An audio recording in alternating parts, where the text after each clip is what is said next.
सन्त रामपालजी महाराज एउटा यस्तो महान सन्त हुनुहुन्छ जसले आफ्नो सद्भक्ति, तत्त्वज्ञान, करुणा तथा सेवाको बलले समाजमा नयाँ उदाहरण कायम गर्नुभएको छ। सन्त रामपालजी महाराजको अगुवाईमा उहाँका सबै सतलोक आश्रमहरूले समाज कल्याणका अद्भुत कार्यहरू गरी समाजमा सुनौलो भविष्यको नयाँ आशा जागृत गरेका छन्। सन्त रामपालजी महाराजबाट नाम दीक्षा लिए पश्चात लाखौं मानिसहरूको असाध्य रोगहरू जस्तै क्यान्सर, एड्स इत्यादि निको भएका छन्। सन्तजीको ज्ञानबाट प्रेरित भएर उहाँका अनुयायीहरूले लाखौं युनिट रक्तदान गरेका छन्। सन्तजीले लाखौं चेलीबेटीहरूको दाइजोमुक्त विवाह गराउनु भएको छ।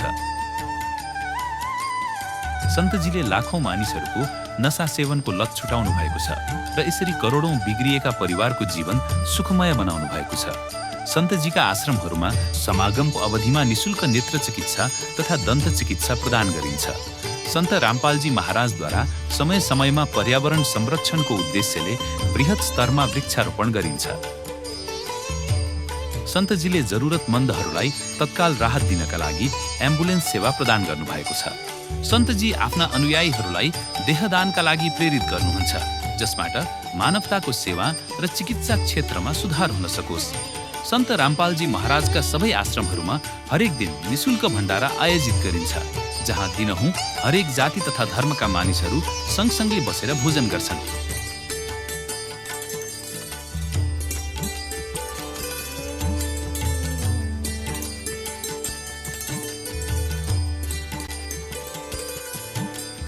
सन्त रामपालजी महाराजको अन्नपूर्ण अभियानले गरिब र बेसहाराहरूको जीवनमा एउटा नयाँ ऊर्जा र आशाको किरण जगाएको छ।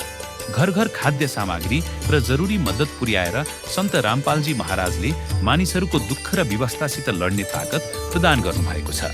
सन्त रामपालजी महाराजद्वारा गरिबहरूका लागि घर बनाइदिने अद्भुत कार्यले एउटा यस्तो उदाहरण कायम गर्दैछ जसले सदियौंसम्म सन्तजीको उदारता र दया भावनाको लागि उहाँलाई चिनिनेछ। सन्त रामपालजीका आश्रमहरूमा हजारौं बुजुर्गलाई सम्मान र प्रेमका साथ जीवन जिउने अवसर प्राप्त हुन्छ। उनीहरूको खाना, बसाई तथा स्वास्थ्यको सम्पूर्ण जिम्मेवारी सन्त रामपालजी महाराजले वहन गर्नुहुन्छ। टोहुरा बालबालिकाका लागि सन्त रामपालजीका सबै आश्रमहरू कुनै वरदान भन्दा कम छैनन्। त्यहाँ उनीहरूका लागि शिक्षा, संस्कार तथा भविष्यका लागि राम्रो अवसर प्रदान गरिन्छ। बाढी होस् वा भूकम्प वा महामारी, सन्त रामपालजी महाराज तथा उनका अनुयायीहरू सदा जरुरतमन्दहरूका लागि सबभन्दा अगाडि उभिन्छन्। कोभिड महामारीका समयमा सन्त रामपालजीका आश्रमहरूबाट करोडौं मानिसहरूका लागि भोजन, औषधि तथा जीवन रक्षक सामग्रीहरू उपलब्ध गराइयो। गरिबलाई मद्दत गर्नुपर्दा होस् वा शोषित पीडित वर्गको हक र सम्मानको लडाईँमा सन्त रामपालजीले सधैँ उनीहरूको आवाज सरकारसम्म पुर्याउनु भएको छ र उनीहरूलाई उचित न्याय दिलाउन महत्त्वपूर्ण भूमिका निर्वाह गर्नुभएको छ।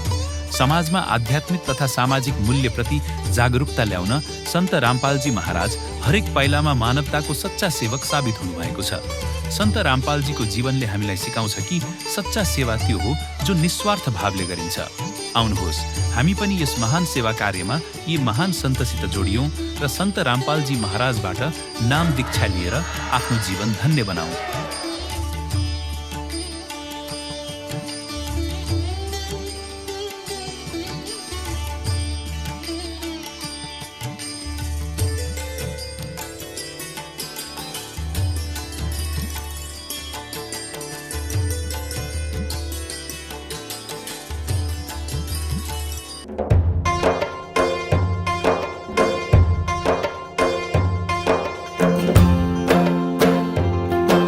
जब लग्गुरु मिलेन साँचा तब लग्गुरु करो 10 पाँचा।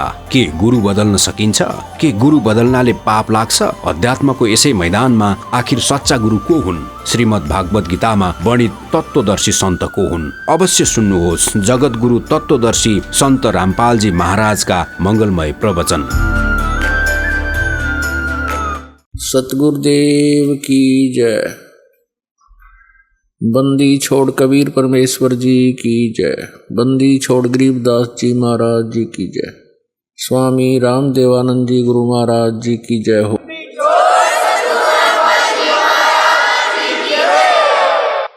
गरीब नमो नमो सतपुरुष को नमस्कार गुरु की नहीं। सुर नर मुनि जन साधुआं संतों सर्वस्ती नहीं। सतगुरु साहेब संत सब डंडो तुम प्रणाम। आगे पीछे मध्य हुए तिनको जा कुर्बान। नराकार निर्विषम काल जाल वैभंजनम निर्लेपम निज निर्गुणम अकल अनुपवेशोन्दनम। सोहम सुरति समापतम सकल समाना निर्तलय उज्ज्वल हिरंबर हरदमम बेपरवाह अथा है। वार पार नहीं मध्यतम गरीब जो सुमर सिद्ध होई। गणनायक गलता ना करो अनुग्रह सोई। पारस पद परवाना आदि गणेश मनाऊं। गणनायक देवन देवा चरण कमल लो लाऊं। आदंत करूं सेवा। परम शक्ति संगीतम रिद्धि सिद्धि दाता सोई। अवगत गुण अतीतम सत्य पुरुष निर्मोही। जगदम्बा जगदीशम मंगल रूप मुरारी। तन मन अर्पों शीसम भक्ति मुक्ति भंडारी। सुर नर मुनि जन ध्यावे ब्रह्मा विष्णु महेशा। शेष शेष मुख गावे पूजे आदि गणेशा। इंद्र कुबेर सरीखा वरुण धर्म राय ध्यावे। समर्थ जीवन जी का मन इच्छा फल पावे। 33 कोटि आधारा ध्यावे 88। उतरे बहुजल पारा कट है यम की फांसी। 33 कोटि अदारा ध्यावे 88। उतरे बहुजल पारा कट है यम की फांसी। नमस्ते दर्शकों, स्वागत है आपका एक ऐसी आध्यात्मिक यात्रा में अंधकार से प्रकाश की ओर जाने के लिए, अराजकता से व्यवस्था की ओर बढ़ने के लिए। हम कहते हैं कि गीता हिंदुओं का दर्शन है, बाइबल ईसाइयों का विश्वास है और कुरान मुस्लिमों का ईमान है। ये धर्म ग्रंथ व्यक्ति की आस्था को तो दिशा दे सकते हैं, लेकिन जब बात एक राष्ट्र के संचालन की हो, एक संगठित समाज की हो, तो वहां आस्था से ऊपर उठकर एक व्यवस्था की आवश्यकता होती है। और वो व्यवस्था, वो सर्वोच्च शक्ति संविधान कहलाती है।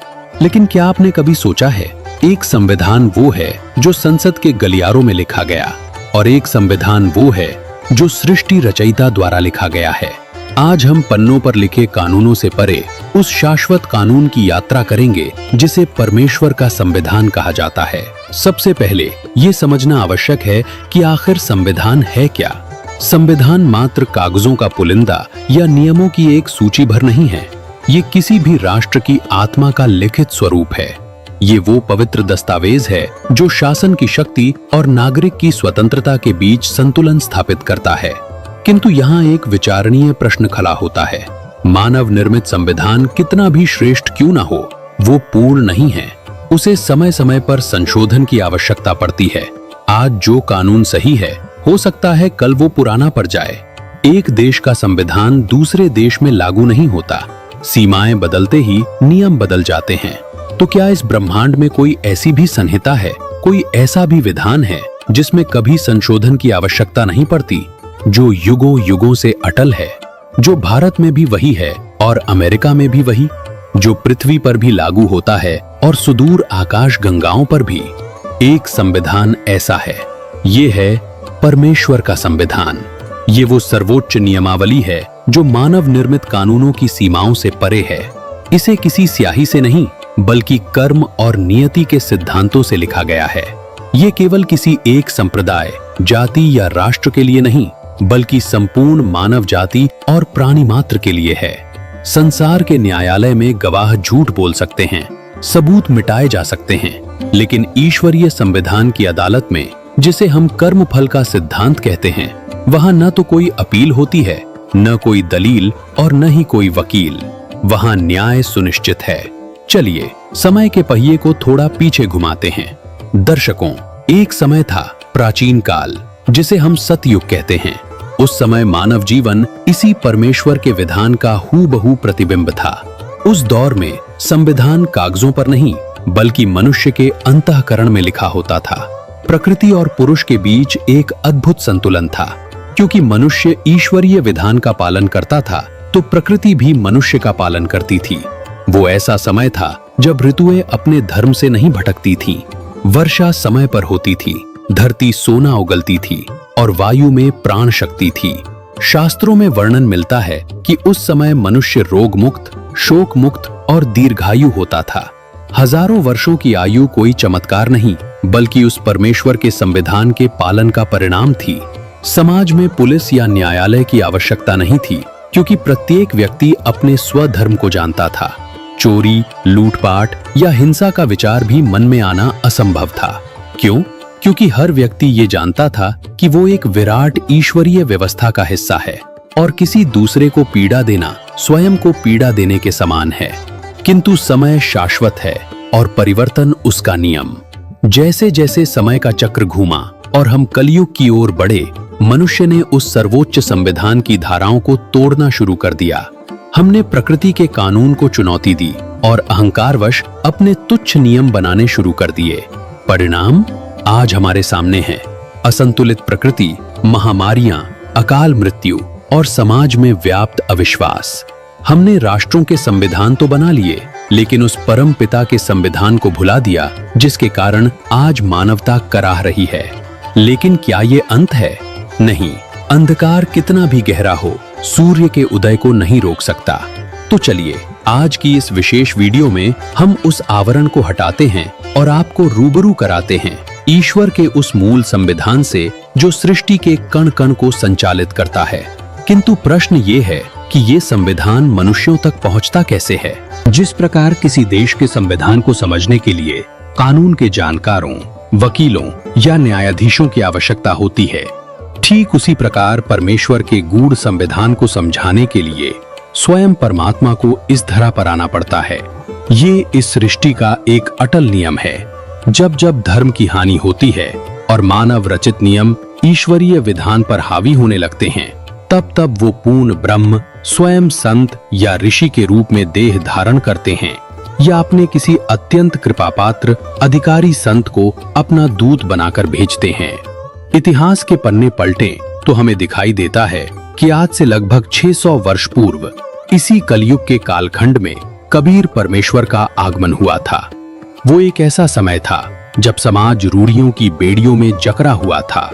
कबीर साहिब ने उस समय भी परमात्मा के वास्तविक विधान का उद्घोष किया था। उन्होंने मोक्ष और जीवन जीने का वो संविधान रखा जो वेदों और शास्त्रों का सार था। किंतु वो उस दौर की विडंबना थी। उस समय का समाज अशिक्षित था, विवेक पर अज्ञान का पर्दा पड़ा था। लकीर के फकीर बने समाज ने उस अनमोल संविधान को अस्वीकार कर दिया। लेकिन सत्य कभी पराजित नहीं होता, वो केवल प्रतीक्षा करता है। आज 600 वर्षों बाद समय का चक्र फिर घूमा है। समाज अब शिक्षित है, तर्कशील है और इसी विज्ञान और तर्क के युग में उसी परमेश्वर के विस्मृत संविधान को पिछले 30 वर्षों से एक महापुरुष पुनः जीवित कर रहे हैं। वे कोई और नहीं, जगत गुरु तत्वदर्शी संत रामपाल जी महाराज हैं। संत रामपाल जी महाराज केवल प्रवचन नहीं दे रहे बल्कि वो उस ईश्वरीय संविधान की वकालत कर रहे हैं जिसे अपनाने के बाद लाखों लोगों के जीवन से न केवल बुराइयां छूटी हैं बल्कि उनके घरों में सुख, शांति और समृद्धि का वास हुआ है। संविधान वो है जो सुरक्षा दे और संत रामपाल जी महाराज जिस विधान को बता रहे हैं वो आत्मा की सुरक्षा की गारंटी देता है। तो आखिर क्या कहता है वो विधान? क्या है वे नियम जो एक साधारण मनुष्य को सुखी और निरोगी बना सकते हैं? आइए बिना समय गवाएं सीधे सुनते हैं उस तत्व ज्ञान को संत रामपाल जी महाराज के मुखारबिंद से, जो आज पूरी दुनिया के लिए जीवन जीने का संविधान बन रहा है। प्रसंग चल रहा है कि साईं इतना दीजिए जिसमें कुटुंब समावे, हम भी भूखे ना रहे, अतिथि ना भूखा जावे। अब हमारे लिए परमात्मा ने ये उदाहरण दिया है कि इस कलयुग में अब वर्तमान में जो माया जोड़न की दौड़ लगी है, ऐसी होड़ लगी है कि इस इंसान को माया के सिवाय पैसे के अतिरिक्त कुछ भी दिखाई नहीं देता, ना नाता दिखाई देता है, ना कोई लाज शर्म लोग की रह रही है। तो ये ऐसा क्यों हो गया? अज्ञानता से। परमात्मा कहते हैं ये काया तेरी है नहीं, माया कहां से हो, और चरण कमल में ध्यान रखो, इन दोनों को खो। अब काया तेरी है नहीं, शरीर है तेरा नहीं, और तू संपत्ति ना अपनी मान बैठा, नालायक के भूल पड़ गई तेरा। तुम मालिक को याद कर, ये ना तेरी शरीर है ना तेरा संपत्ति है, इन दोनों को भूल जा और मालिक ने याद रख। इस मिट्टी से ये 5 तव का पुतला जब ये समाप्त हो जाएगा, इसका समय पूरा होगा, उसी समय इसको सभा कर देंगे, जला देंगे, ये राख बन जाएगा, पहचान भी नहीं होगी किसकी है, और इसके ऊपर गद्दे लोटा करेंगे। और इस मिट्टी से हम लाभ उठा सकते हैं, परमात्मा पा सकते हैं, इस मिट्टी से हम सोना बना सकते हैं। उसको भूलकर हम केवल एक ही काम लगे रहते हैं, संपत्ति माया जोड़ने के। अब इधर पश्चिमी देशों में क्या है, माया की कमी नहीं रही, उनके पास बहुत धन हो गया। अब वो धन हो गया तो उनको धन बहुत हो गया, अब उनको शांति नहीं। शांति प्राप्त करने के लिए वो उस माया ने छोड़कर नो कहे बाहर जंगल में बैठते हैं जाकर के, हफ्ता 10 दिन 15 दिन किसी तरह शांति मिल रहा है। तो पुण्यात्माओं, इस बीमारी ने कट्ठाई क्यों करे? परमात्मा पर विश्वास रखो, कैसे मदद करेगा भगवान आपकी। कबीर साहब कहते साईं इतना दीजियो जिसमें कुटुंब समावे, हम भी भूखे ना रहें अतिथि न भूखा जावे। इतना मांगिए। परमात्मा जब आप सच्ची भक्ति करोगे, आपके किसी भी कार्य में बाधा नहीं आने देगा। अब हम अपने परिवार के लिए जो मांग कहा है कि भी हम भी भूखे ना रहें और अतिथि ना भूखा जाए, सब कुछ आ गया।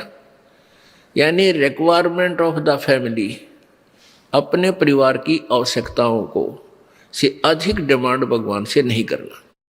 और फिर जो आपके पास पैसा शेष बचता है उसको पुण्य में अधिक लगाओ, जैसे परमेश्वर ने स्वयं ये लीला करके दिखाई। परमेश्वर कहते हैं दान दिए धन घटे नहीं, चढ़ी चोंच भर ले गई नदी न घट्यो नीर, और दान दिए धन घटे नहीं, कह रहे साहिब कबीर। परमात्मा कहते हैं देते को हर देत है जहां तहां से आन, और ना दिया फिर मांगते फिरियो, परमात्मा सुने नहीं कान। जैसे किसी ने पिछले जन्मों में पुण्य किया है, आज वो गाड़ियों में चलते हैं, बहुत अच्छी व्यवस्था घर की है, और जिन्होंने पूर्व जन्म में दान नहीं किया, आज वो गरीब इतने हो गए हैं, मजदूरी भी कर लेते हैं, कोई कागज चुगते फिरते हैं, दिए भाई बाबा दिए, कोई नहीं देता चवन्नी। तो क्यों नहीं देता? क्योंकि उसने पिछले जन्म में पुण्य नहीं किया। तो कहते हैं, परमात्मा कह रहे हैं कि देते को हर देत है। किसी ने दान किया है पूर्व जन्म में, तो आज भगवान उसके ठाठ कर रखे हैं, और अब भी दान करोगे तो इस जन्म में भी मिलेगा आपको, और अगले में भी, नेक्स्ट में भी मिलेगा। और दान करोगे ही नहीं तो दोगे, मिलेगा कहां से?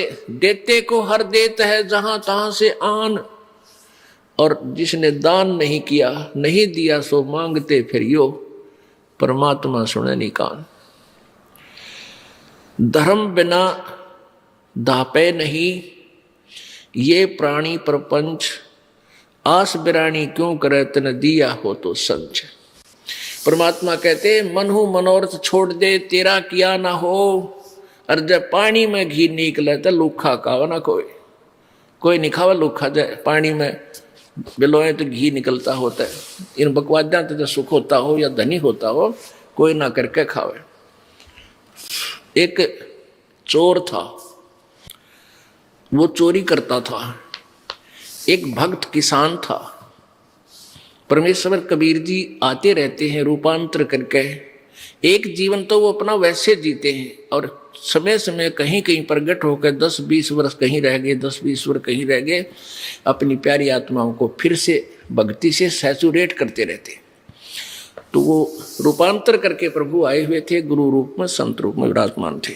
उनका शिष्य था एक किसान। जब उसने उपदेश लिया ही था, कुछ दिन के बाद वो बहुत निर्धन था। उसके पास एक ही बैल था खेती करने के लिए, और उस बैल को उस चोर ने चुरा लिया, एक चोर ने। अब चोर ने वो मान लिया 100 रुपये का बैल था, बेच को उसने तो जितने पैसे मिल जाए उतने ठीक, कौन सा मोल ला रखा था, और बेच दिया 30-35 का, और खाए पिए मौज उड़ाई। पुराने समय की बात है। अब उसमें 100 रुपये का आज 10,000 का बैल, इतनी तुलना समझ लो। अब उसने फिर, क्योंकि चोर ने तो कमाए थे, खा पी फुर्रोए, फिर भूखा मरा, फिर चला चोरी करने के लिए। घूमता घूमता उसी साइड चला गया।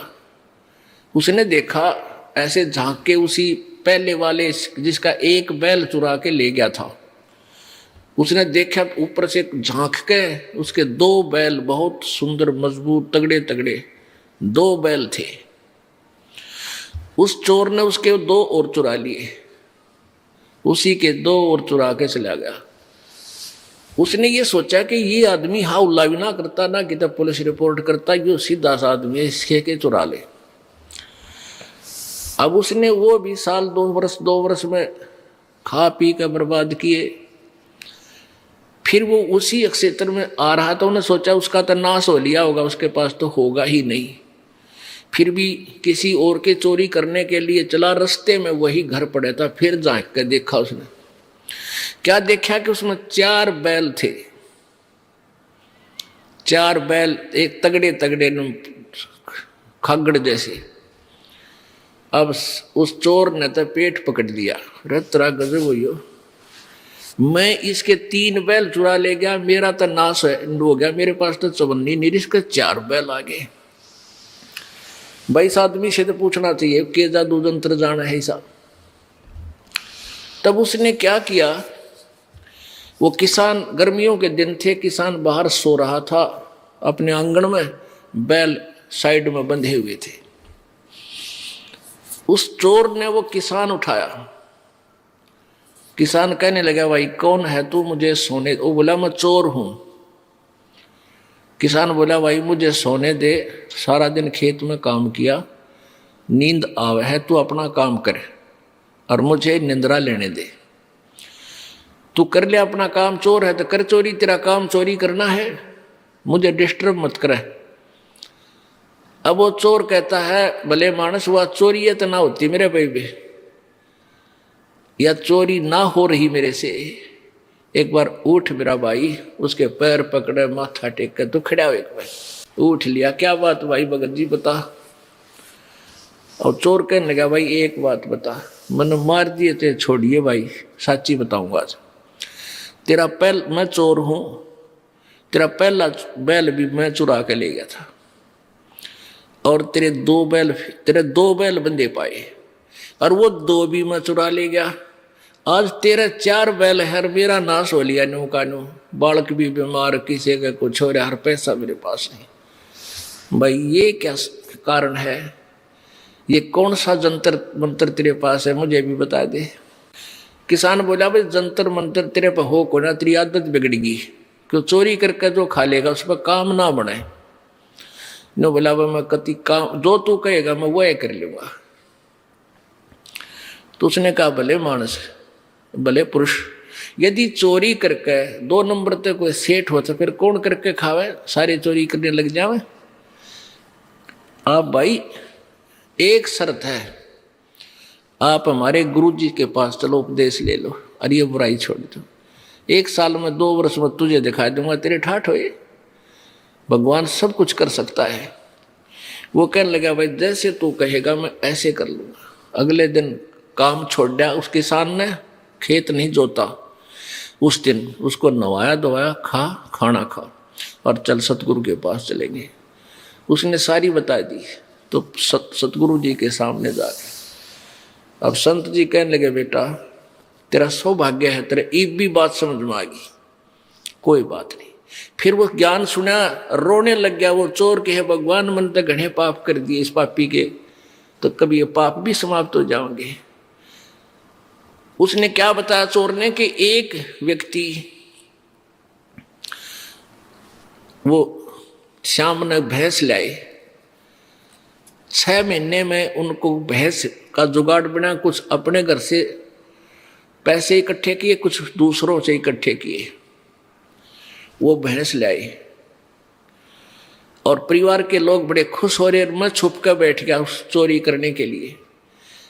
वो बच्चे कह रहे थे माता पिता से कि बहुत दिनों में दूध हुआ है, मेरी दही रखना, मैं मक्खन खाऊंगा, मैं ऐसे करूंगा, और बड़े खुशी मना रहे। रात ने मैं चोरी कर ले गया उसको।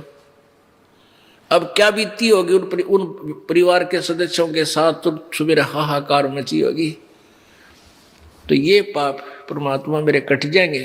प्रभु बोले, गुरुदेव बोले, बेटा ठीक है, अनजाने में ये प्राणी ना जाने कितनी गलतियां कर देता है, पर उपदेश ले, आज के बाद पाप मत करिए, नहीं फिर अक्षमा नहीं होगा। दोनों कान पकड़ दिए जी, फिर चोरी नहीं करूंगा। फिर उसने कहा जा उपदेश ले और भक्ति कर बेटा, देख रंग भगवान के कुछ दिनों में। अब उसके बच्चे बीमार थे, उधर से चोरी करके ले जा, उन बच्चा में लाग जा। एक अंधा हो रहा है कि टांग पैरालिसिस हो रहा, इस तरह बुरा हाल उसका। उन बच्चा ने लिया ठा के साया ने, एक गुरु जी उपदेश दे दो, इन पर दया करो। वो नाम लिया, धीरे धीरे बगैर ही औषधि के मालिक के आशीर्वाद तो बालक भी ठीक होने लगे।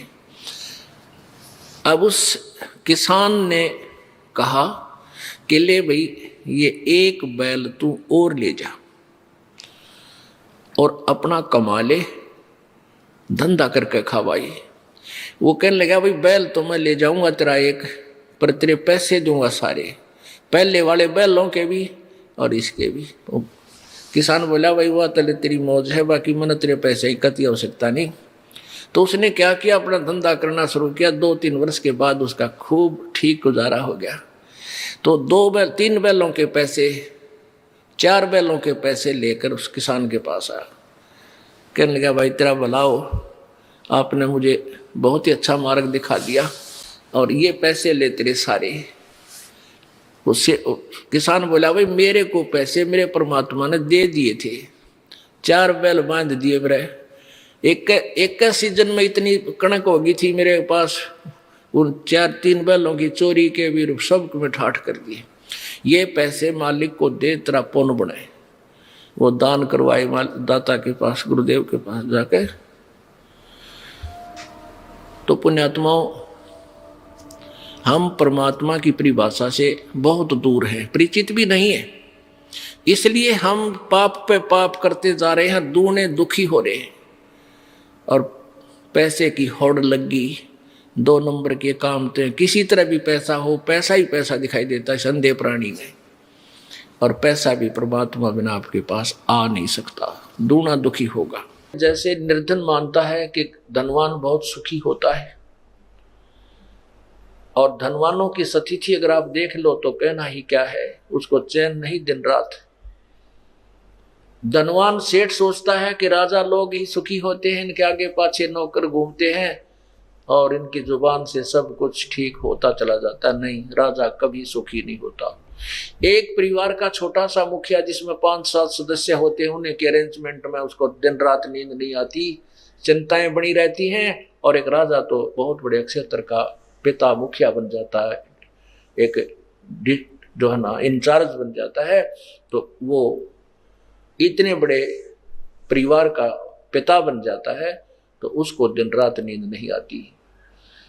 कभी कोई प्राकृतिक आपदा आ गई है, कभी उसके अपने ही मंत्रिमंडल में कोई विद्रोह होने की खतरा रहता है, कोई विरोधियों का उसके जो है ना कुछ सुनने को मिलता है। हाँ ठीक है, वो सामने घुटी ला के पड़ गया है, तड़के सलूट मारने खड़े पावे हैं, इसलिए वो ऐसा लगता है कि राजा बहुत सुखी होगा। नहीं, राजा को सपने में भी सुख नहीं होता। राजा सोचता है कि स्वर्ग के देवता सुखी होंगे, देवता सोचते हैं इंद्र को ही सुख होगा। इंद्र को जब देखते हैं इंद्र की दुर्गति, ओए होए, आप इतिहास पढ़कर देखो स्वर्ग के राजा इंद्र का, कभी उसके ऊपर कोई चढ़ाई कर रहा है, कभी उसको कोई, कभी इंद्र जो है ना अपने राजधानी छोड़कर भाग जाता है, मार काट हुई रहती है। इंद्र सोचता है ब्रह्मा विष्णु महेश ही सुखी होंगे। ब्रह्मा विष्णु महेश को सौंपने में भी सुख नहीं है। पुण्यात्माओं, ये जो आपको ज्ञान सुनाया जाता है ये तत्व ज्ञान है और इसमें ये सत्य समझना। श्रीमद् देवी भागवत के पहले स्कंद के अध्याय 4 पृष्ठ 45 में भगवान विष्णु जी स्वयं कहते हैं, मैं सदा तप करने में लगा रहता हूँ, उस शक्ति के शासन से कभी मुक्त नहीं रह सकता। का भी अवसर मिला तो लक्ष्मी के साथ सुखपूर्वक समय बिताने का सौभाग्य प्राप्त होता है। मैं कभी तो दानवों के साथ युद्ध करता रहता हूँ। जैसे और वैसे आपके प्रत्यक्ष उदाहरण देते हैं, जैसे विष्णु भगवान श्री रामचंद्र रूप में आए थे,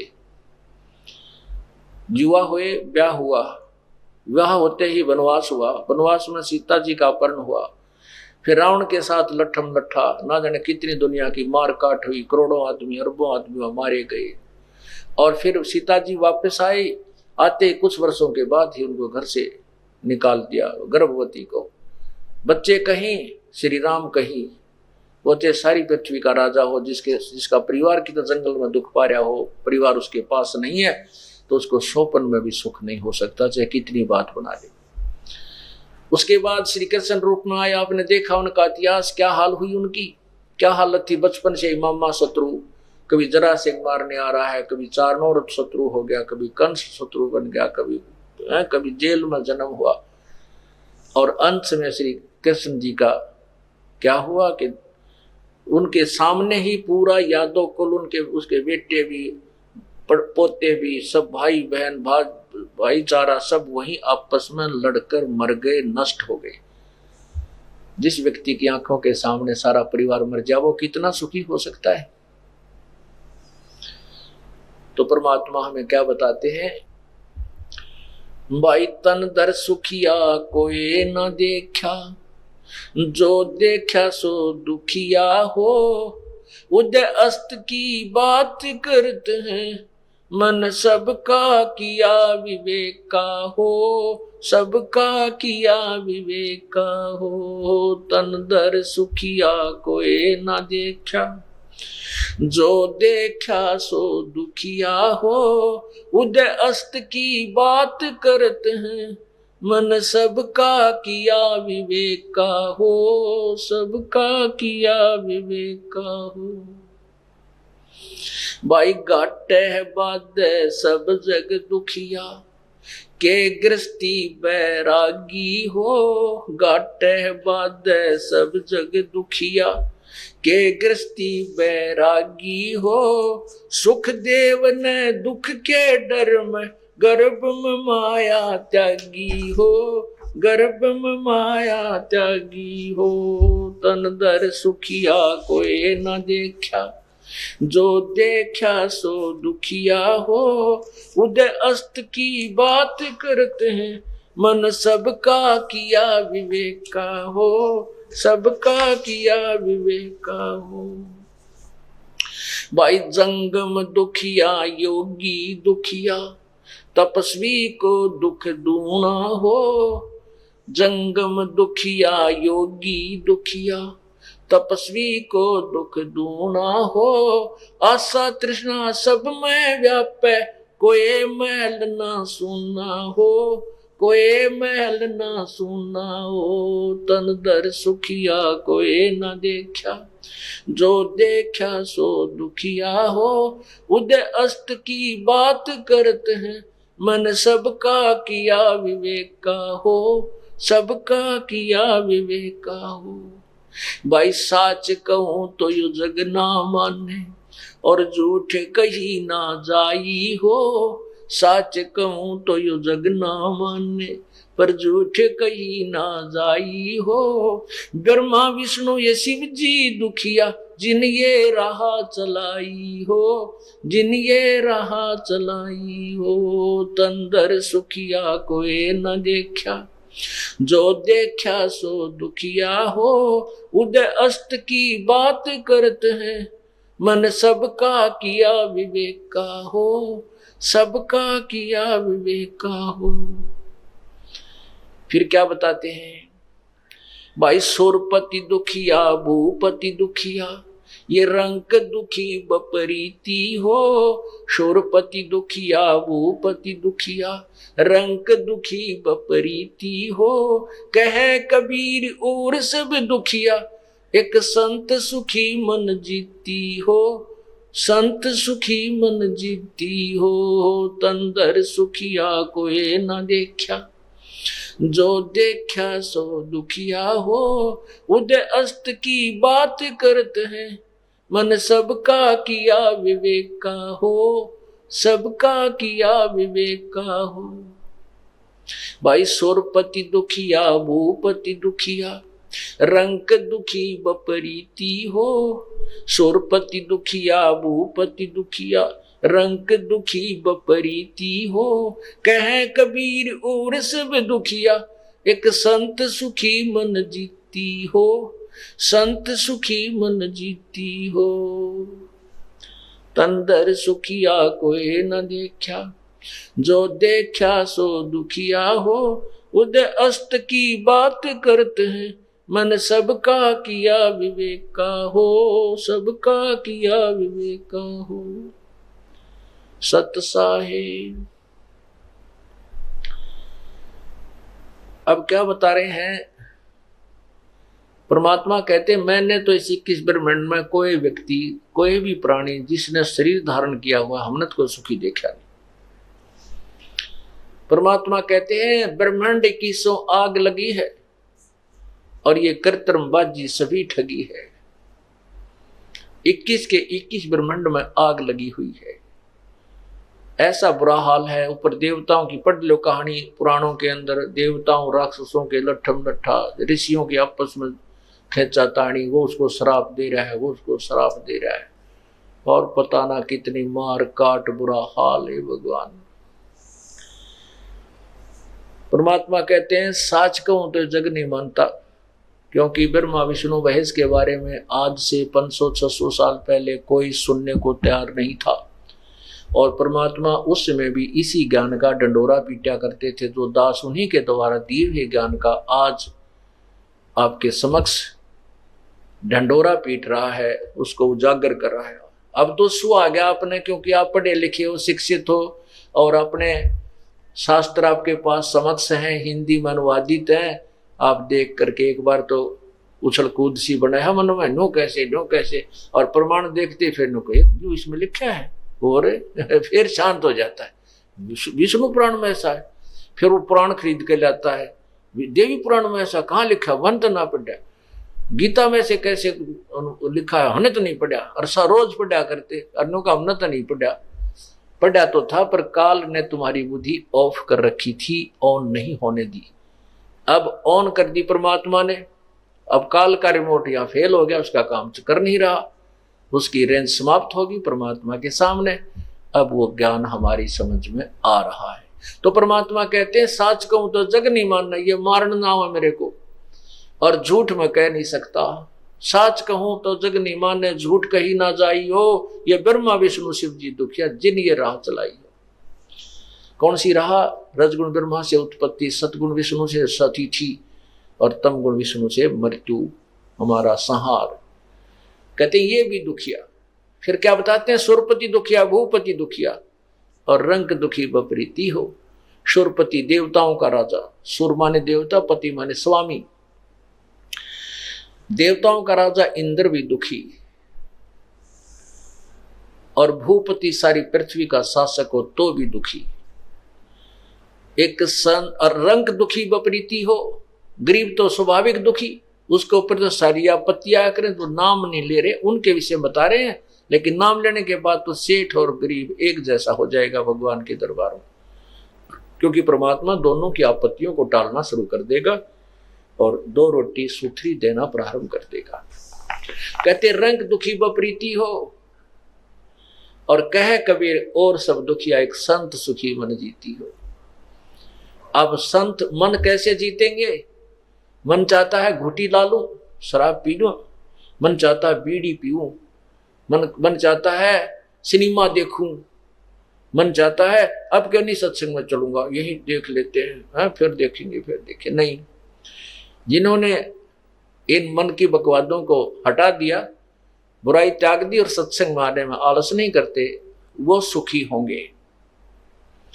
और फिर सुखी कौन होगा? जो ना तो इंद्र का राज्य चाहेगा, ना स्वर्ग में वासा चाहेगा, ना यहाँ कोई देवता बनना चाहेगा, ना यहाँ कोई मंत्री पद स्वीकार करना चाहेगा। वो केवल परमात्मा की महिमा का गुणगान करके, अपनी भक्ति करके सतलोक जाएगा, सतलोक में सुखी हो जाएगा। वो सतलोक कैसा है? शंखों लहर मेर की उपजे, कहर नहीं जा कोई, दास गरीब अचल अविनाशी, सुख का सागर सोई। शंखों लहर मेहर की उपजे। आप देखते हो कभी कभी जब अच्छे मूड में होते हैं ना, तो ऐसी अंदर से हिलोर उठती है अपने आप, कोई भी बुरा नहीं लगता, ना किसी के प्रति द्वेष होता, इतनी आत्मा निर्मल होकर के और सबको मित्र मानती है। किसी के साथ थोड़ा बहुत कोई द्वेष भी है तो उसको भी, वो भी बुरा नहीं लगता। तो वो मेहर की लहर थी, और उसके बाद फिर ये कहर की लहर शुरू हो जाती है। उसने ऐसे बोल दिया, उसको ऐसे कर दूंगा, उसने उसके पैसे देने हैं, उसने मेरे पैसे नहीं दिए, ऐसा कर दिया, वैसा कर दिया, ये कहर की लहर शुरू हो जाती है। तो वहां कहते हैं जो मेहर की लहर आपके अंदर एक कभी कभी आती है, वो शंखों लहर मेहर की उपजे। वो वहां पर ना बीपी हाई होता, ना लो होता, ना कोई सिर में दर्द, ना कोई चिंता, ना ले। जैसे बाबू यहाँ सत्संग में आए हो, ये मिनी रिहर्सल है सतलोक की। आप यहाँ 15 दिन रुको, बड़ा बड़ा भंडारे में भोजन मिलेगा, और सुबह शाम दिन रात आपकी भगवान की भक्ति करते हो, बिछे बिछाए कपड़े, ना किसी से लेना ना देना, ना झगड़ा, ना कोई नोक यू, यो यहाँ ज्यादा खाता है, यो मैं कम खाता हूँ, एक जैसा भंडारे में सबको मिलता है। और राग द्वेष पैदा करना तो यहाँ भी कर लो, वो अलग बात है। एक आधा ऐसा ने कमा 3 गदेले बिछा कर सोएगा, चलो बार उसने तो कर दी गलती, दूसरा उसकी रीस करने लग जा है, या उसमें द्वेष कर ले, देख 2 बिछा रहा। तो इस तरह हम यहाँ अपने जो है ना अपने बना लेंगे, वो तो यहाँ भी दुखी हो सकते हैं, लेकिन सतलोक में ऐसा नहीं। लेकिन फिर भी मिनी रिहर्सल है ये कि यहाँ आपको कोई चिंता नहीं, ना तो कोई सामान लेने की, नाओ धो और बिछे बिछाए मैट और माला लेकर वजन करो, तो कितना आनंद आता है। कोई द्वेष नहीं है, कोई राग नहीं है, कोई दुख नहीं। जो संसारिक जहाँ आप जाओगे, वहां जाते ही पहले तो देखोगे चीनी है कि नहीं, चाय कितनी रह रही है, दाल है कि नहीं, सब्जी लानी है, फलाना करना है, हो गया ना समस्या शुरू। तो हम सतलोक में जाने के बाद ऐसे हो जाएंगे, वो अपने परम पिता के भंडारे भरे रहते हैं, वो कभी समाप्त नहीं होते, एवर लास्टिंग है वो। तो क्या बताते हैं? शंखों लहर मेहर की उपजे, कहर नहीं जा कोई, दास गरीब अचल अविनाशी, सुख का सागर सोई।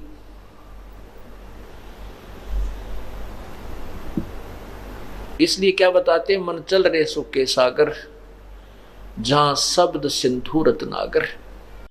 अब इसमें गरीबदास साहिब जी ने क्या बताने की चेष्टा की है कि हे अपने ही मन को कह रहे हमें समझाने के लिए भोली आत्माओं को।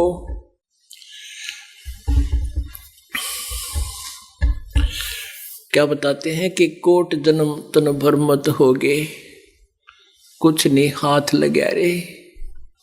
अपनात्मा यहाँ एक बहुत ही अच्छा एग्जाम्पल परमात्मा ने दया करी है। वैसे तो इन अन्य संतों पंथों धर्मों के महापुरुषों के जीवनी में हमें बहुत मटेरियल, बहुत मसाला मिल जाता है परमात्मा को समझने का, उसके विधान को जानने का। आपको थोड़ा सा दिखाते हैं, आओ जैन धर्म को जाने, एक पुस्तक जिसका इससे बहुत अच्छा लिंक है। ये देखिएगा, आओ जैन धर्म को जाने एक पुस्तक है। ये जैनियों के द्वारा ही लिखी हुई है। इसका राइटर है प्रवीण चंद्र जैन, M.A. शास्त्री।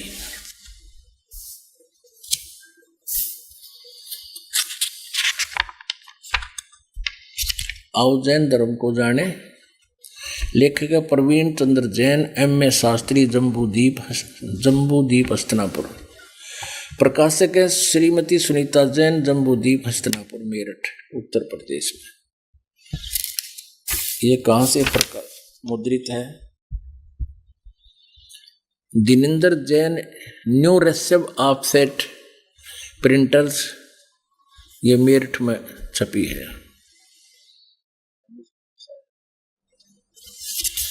इसके हम 1.5 पृष्ठ पढ़ाएंगे, गणा नहीं। आओ जैन धर्म को जाने, पृष्ठ 293 पे, विशेष प्रकरण में प्रश्न नंबर है यो 3343। श्री महावीर भगवान के अन्य कौन कौन से नाम हैं?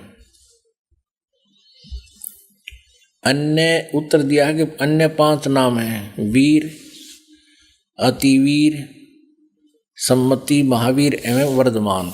अब 294 पा जाते हैं।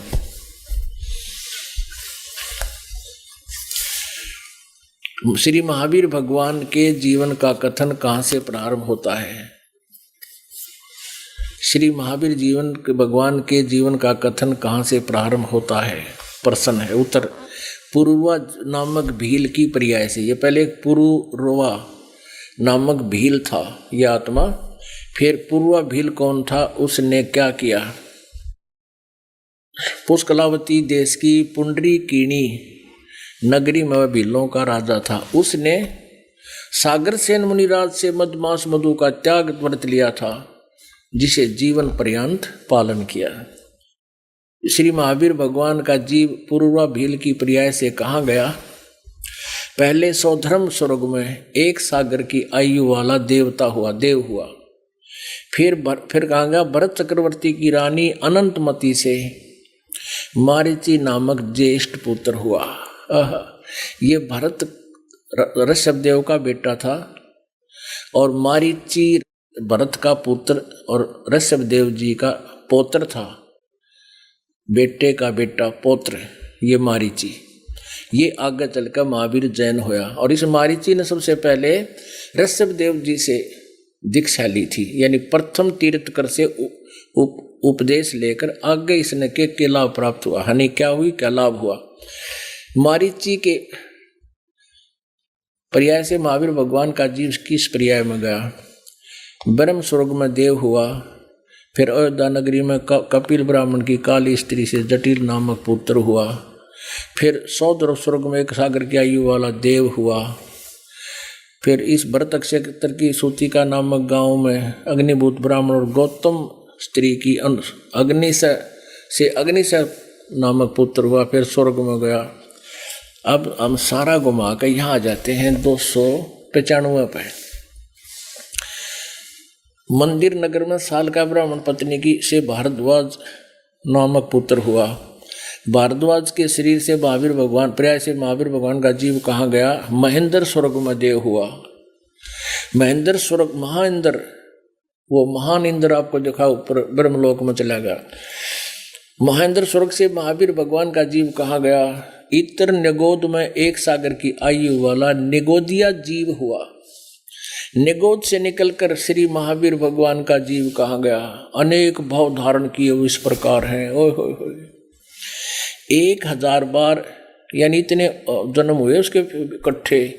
1000 बार वृक्ष के शरीर भाव, 80,000 सीप के भाव, 20,000 नीम के भाव, नीम की जीवनी भोगी, और 90,000 बार केल वृक्ष के भाव, केले के, 3,000 बार चंदन वृक्ष के भाव, 5 करोड़ बार कनेर वृक्ष के भाव, 60,000 बार वैश्या के शरीर जीवन और 5 करोड़ बार शिकारी, 20 करोड़ बार हाथी के भाव यानी जीवन, और 60 करोड़ बार गधे के शरीर उत्तरा गधे के जीवन 60 करोड़, 60 करोड़ बार गधे का भाव जीवन, और 30 करोड़ बार कुत्ते के भाव। ओहो हो, 30 करोड़ उत्तरा गधे और कुत्ते का तो एक का जीवन बतेरा, ये सारे देवता अपने खत्म हो जाए इसके जीव के।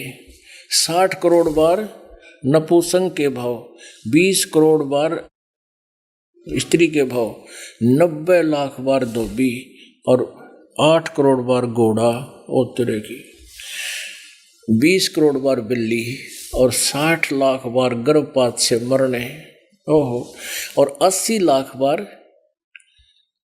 देव प्रयाग को प्राप्त हुआ। 80 लाख बार देवता बना। 80 लाख के देवता है कसराड़े लकड़ी जाए एक गधा बन जाते ले, जरूरत है कोई ना फेर के मैं बढ़न की। आगे क्या बता है कि उसके बाद कहाँ गया, राजगृह नगर में स्थावर ब्राह्मण हुआ, फिर महेंद्र स्वर्ग में 7 बार सागर के आयु वाला देव। अन्य चक्कर खत्म नहीं हुआ, फिर आगे फिर चल पड़ा, फिर कहा 7वें नरक में गया। ओहो, यह कसर रह रही थी। 7वें नरक में गया, फिर प्रथम नरक में गया। अब गणाना 7वें स्वर्ग में देव हुआ। यहाँ देखिए, पुष्पोत्तर विमान में जम्बू द्वीप के छतरपुर नगर में नंदीवर्धन राजा की वीरमती रानी से नंद नामक पुत्र हुआ। नंद का जीव फिर कहाँ गया, पुष्पोत्तर विमान में देव हुआ। तदनंतर 24 में तीर्थ कर श्री महावीर भगवान हुए। अच्छा, श्री महावीर भगवान के जीव ने कितने पाखंड मत चलाए, 363 पाखंड मत चलाए। जय हो बंधी छोड़ की। अब क्या बताते हैं परमात्मा, कोट जन्म तन भर मत होगे, कुछ ना हाथ लग्या रे, कुकर सुकर खरबया बोरे, कौआ हंस बुगारे। कोटि जन्म तू राजा की, न्या मिटी न मन की आशा, भिक्षुक हो के दर दर घूम लिया, ये मिला न निर्गुण रासा। इंद्र कुबेर ईश की पदवी, ब्रह्मावण धर्मराया, विष्णुनाथ के पुर को जाके तो फिर भी उल्टा आया। असंग जन्म तन मर्त्या होगे, जीवित क्यों न मरे रे, 12 मद महल मठ बोरे, बहुर न दे धरे रे। दोजक बहिष्ठ, दोजक माने नरक, बहिष्ठ माने स्वर्ग। कहते हैं दोजक बहिष्ठ सभी ते देखे, राजपाट के रसिया, 3 लोक से तरपत नाही, ये मन भोगी खसिया।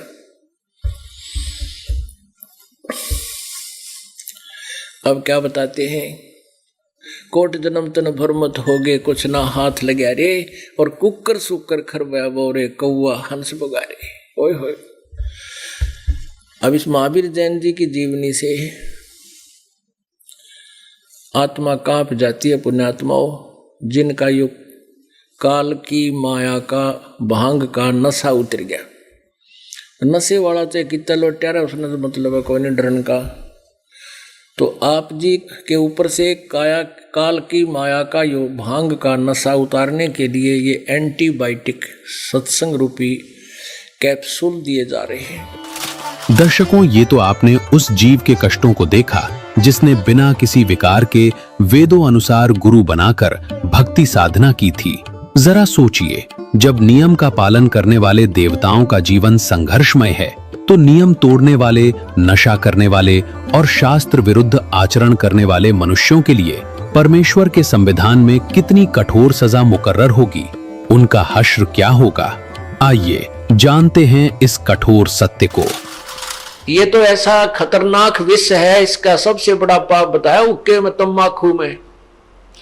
क्या बताते, 100 नारी जारी करे, सुरापान 100 बार, एक चलम हुक्का भरे, वो डूबे काली धार। ओहो, एक परत्रिया के पास गमन करने का कितना पाप बताते हैं। पर द्वारा स्त्री का खोले, 17 जन्म अंधा हो डोले, मदरा पीवे कड़वा पानी, 17 जन्म समान के जानी। और फिर कहते सुरापान मदमासा हारी, गमन करे भोग पर नारी, 17 जन्म कटेंगे शीसम, साक्षी साहेब है जगदीशम। ओए होए। परमात्मा आदरणीय गरीबदास साहेब जी अपने भगवान कबीर साहब को साक्षी रख के कह रहे हैं कि जो विकार तुम कर रहे हो ये कितने भयंकर हैं। क्या बताया है कि मदिरा पीवे कड़वा पानी और 70 जन्म कुत्ते के जानी। जो शराब पीते हैं एक बार उसके 70 जन्म कुत्ते के होंगे, कंटिन्यूसली 70 जन्म। ओए होए। और फिर क्या कहते हैं, सुरापान मदमांसाहारी। सुरापान कहते हैं शराब पीने वाला, शराब पीता है जो, और मांस आहार करता है। और गमन करे भोग पर नारी, जो दूसरे की पत्नी के पास दुराचार करता है, तो उनके साथ क्या बनेगी, 70 जन्म कटेंगे। शीशम साक्षी साहेब है जगदीशम। उन लोगों के 70 जन्म शीश कटेंगे।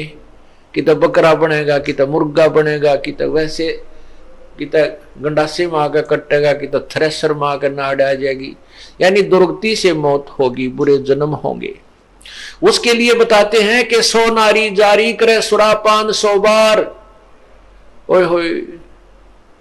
मदिरा पीवे कड़वा पानी, शराब पीवे उसके 70 जन्म कुत्ते के होंगे। और ये 100 बार पीने वाला 100 बार पी ले और 100 बार पर नारी गमन कर ले, उनको कितना पाप हो जाएगा, बहुत ज्यादा। कहते उन सबको मिलाकर एक हुक्का पीने वाले को, एक हुक्का भरने वाले को पाप है। पीने वाले गेला तक के बनेगी, क्या बुरा हाल होगा उसका, जो केवल भरकर देता है, पीने का सहयोग देता है, उसकी ये दुर्गति। और पीने वाले का तो पता नहीं कितना जुल्म होगा उसके ऊपर। सुरापान 100 नारी जारी करे सुरापान 100 बार। एक चिलम हुक्का भरे वो डूबे काली धारी। इसलिए मना करते हैं कि तुम हुक्का भी भर के मत देना। उन जो पाप कमा रहे हैं, स्वयं भी नरक में जा रहे हैं और उसमें सहयोगी बना रहे हैं अपने पुत्र पुत्रियों को। तो कहने का भाव ये है, पुण्यात्माओं, ऐसी गंदी वस्तु। गरीबदास साहब कहते हैं, यही मूल मंत्र तमाकू ना बोई। इस तमाकू से पीछा छुड़ाने का मूल मंत्र है कि तमाकू बीजा ही मत करो। अब क्या बताते हैं,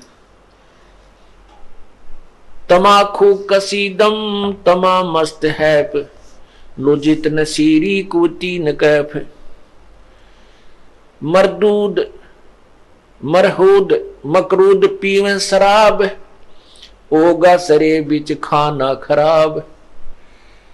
कुटन कलाहीन जुग जुग कलेश, सुखन मान मेरा कहता मैं हमेश।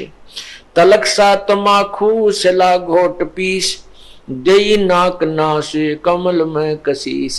कितनी प्यारी बात बताते हैं। अब इस तमाखू में इतना दोष क्यों बताया, इस तमाकू को इतना हानिकारक दोष क्यों बताया, सबसे ज्यादा भयंकर क्यों बताया? इसका कारण है कि मानव शरीर परमात्मा पाने के लिए ही मिलता है। जो पुण्यात्मा परमात्मा चाहते हैं वो मानव शरीर में ही उसकी तलाश खोज और मेहनत मजदूरी करके उस परमात्मा को पा सकते हैं। अन्य इसमें अगर हम भक्ति नहीं करते हैं, परमात्मा नहीं पाते हैं, तो पशु पक्षियों जैसा जीवन ही जीकर हम चले जाते हैं।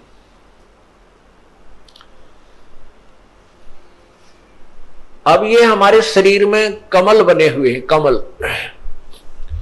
इन कमलों में भगवानों का वास है। मूल कमल में गणेश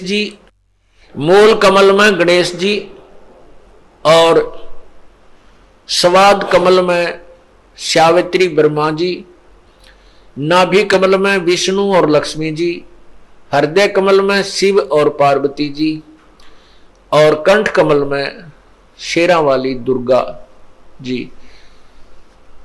तो ऐसे जब हम ये तमाकू पीते हैं या सूंघते हैं, सूंघना भी पाप है, तो उसकी वासना हमारे शरीर में बने हुए कमलों में जाती है और वहां विराजमान भगवानों के को परेशान करती है, उनको दुख पहुंचाती है, वो बहुत दुखी होते हैं। अब जैसे रिश्तेदार आ जावे और उसको कमरे में बैठा के अच्छी रोटी खाना खुना खिला के और उससे मैं एक छोटे से कमरे में ही और धुआं कर दे, तो वो क्या कहेगा कि अच्छे नाला कहां फंसा है, मैं मर गया धुएं में, तो वो नाराज होकर चला जाएगा, बात बिगड़ेगी। और दूसरा ये है कि जैसे हम तंबाकू का प्रयोग करते हैं, धुआं बाहर छोड़ते हैं, आप देखिएगा हुक्का पीने वाले के हाथ पर भी निशान पड़ जाता है, और हुक्के की जो वो पाइप होती है उसको भी दूसरे तीसरे दिन साफ करते थे हमारे, देखे हमने बुजुर्ग, तो उसमें इसी मोटी मोटी पापड़ी सी उतरती थी, इतना मैल जम जाता था, उसमें गज लगा लगा कर उसको साफ करते थे, धोते थे। इसी प्रकार हमारे शरीर में ये इला, ये पिंगला, अब ये इला बाया जो अंग बाया नाक है इसको इला कहते हैं और दाया को पिंगला कहते हैं। ये इला और पिंगला इन नाकों से संबंधित आगे जाके दो नाड़ियां हैं और इन दोनों के बीच में तीसरी सुषुम्ना नाड़ी है और उस सुषुम्ना को खोल करके ये प्राणी अंदर चलता है, फिर कमलों से होता हुआ फिर त्रिकुटी पर पहुंचता है। और तंबाकू सबसे पहला काम क्या बिगाड़ता है कि उस सुषुम्ना के जरा से सुराख को और बंद कर देता है, उसको जाम कर देता है, इस मनुष्य जीवन को बर्बाद कर देता है। जब ये मनुष्य जीवन के इस अनमोल शरीर को कंडम कर देता है, उस सुराख को ही बंद कर देता है जिससे परमात्मा मिलना है, इसलिए तंबाकू सबसे भयंकर और पापदायक है। अब पुण्यात्माओं, तंबाकू पीने वाले घबराओ नहीं कि ये सोचे हमारा तो बंद हो लिया, हम क्या करेंगे, नहीं। ये श्वास का जो सिमरण हम आपको देते हैं ये इसी काम का है कि इसको पहले उस स्थान को साफ करता है, श्वास के सिमरण से वो उसको साफ करेगा, उस मैल को कति धो देगा, मांझ देगा और उसमें प्रवेश करने योग्य वो स्थान बना देगा। वो तीसरा जिसको कहते हैं ना, तीसरी नाड़ी, वो साफ कर देगा। तो यहां क्या बताते हैं,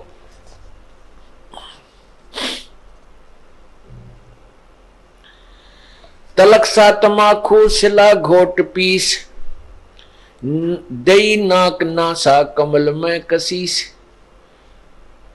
करी चूर चकना धरा नाम नाश, धरा नाक नाश, 70 घलाई गति 70 सलाई गति काट मास, व्यस्त के दरीबे में जो दीनी दुलद,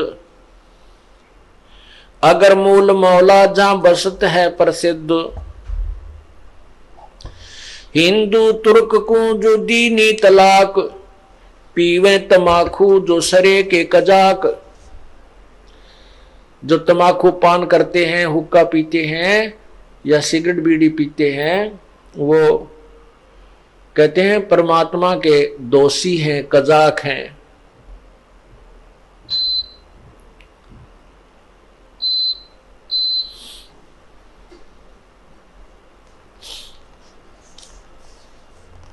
अब फिर क्या बताते हैं, हिंदू लोग तमाकू प्रयोग करते हैं और उधर से गाय को माता के दर्जे में लेते हैं, गाय को माता मानते हैं। तमाकू की उत्पत्ति कैसे हुई? एक ऋषि का साधु था राजा, एक ऋषि का साधु राजा था और एक दिन राजा ने अपने साधु ऋषि को आमंत्रित किया अपने घर पर जलपान के लिए। तो राजा ऋषि ने बहुत मना किया अपनी पत्नी को कि राजाओं का और ऋषियों का कोई मेल नहीं होता। राजा बड़े अभिमानी होते हैं, ये कोई हमारे सिर में दर्द करेंगे।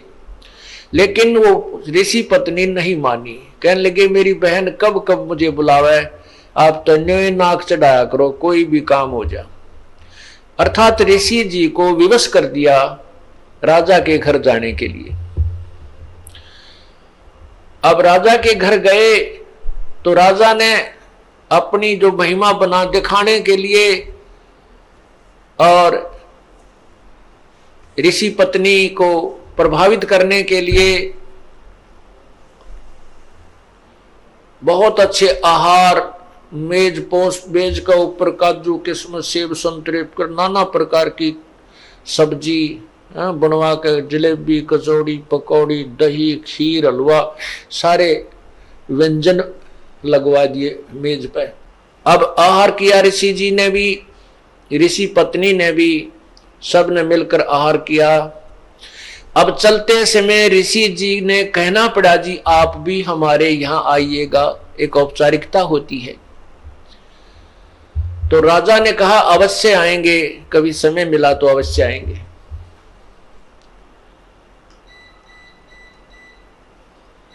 एक दिन वो समय मिल गया, राजा ने संदेशा भिजवा दिया कि हम आ रहे हैं।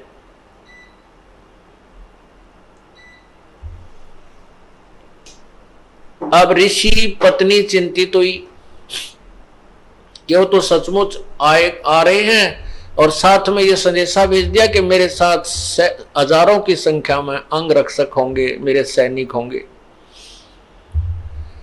अब राजा चाहता था कि ऋषि को नीचा दिखाना, ये एक बूंदी बीमारी है साडू, ये दिखाना चाहता था कि मैंने ऐसे ऐसे आहार कराए हैं और ये ऋषि जी कुछ नहीं करा पाएगा, इसकी मिट्टी पलीत होगी। और परमात्मा कहते हैं कबीरा सब जग निर्धना, धनवंता ना कोई, धनवंता सो जानियो जप राम नाम धन होए। अब ऋषि जी के पास अपने तप की कमाई थी, अपनी साधना भजन की कमाई थी। ऋषि जी ने स्वर्ग से कामधेनु गाय वो उधारी ले ली कुछ समय के लिए और उसको अलग से एक टेंट में रखा हुआ था। उधर से राजा अपने हजारों सैनिकों को साथ लेकर पहुंच गया और ऋषि से कहा कि भोजन की तैयारी करवाओ। ऋषि जी ने कहा जी भोजन तैयार है, आप खाना खाइए। अब वहां लगी लाइन और साथ के साथ थाली आ रही हैं, सबको परोसी जा रही है। ऋषि जी ने अपने एक सेवक को उस गाय वाले टेंट के सामने बैठा दिया, वो उठा उठा कर थाली बाहर रखता रहा।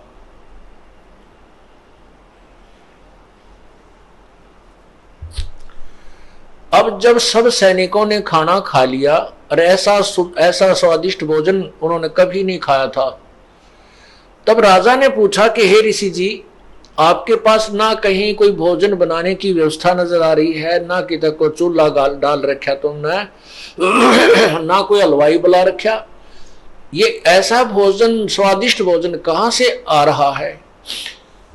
तब राजा ने बताया कि मेरे पास एक कामधेनु गाय है और उसमें यह शक्ति होती है कि वो चाहे पूरी पृथ्वी जीम जा भोजन खा ले, पूरी पृथ्वी के प्राणी, तो भी उसका अंत नहीं आता।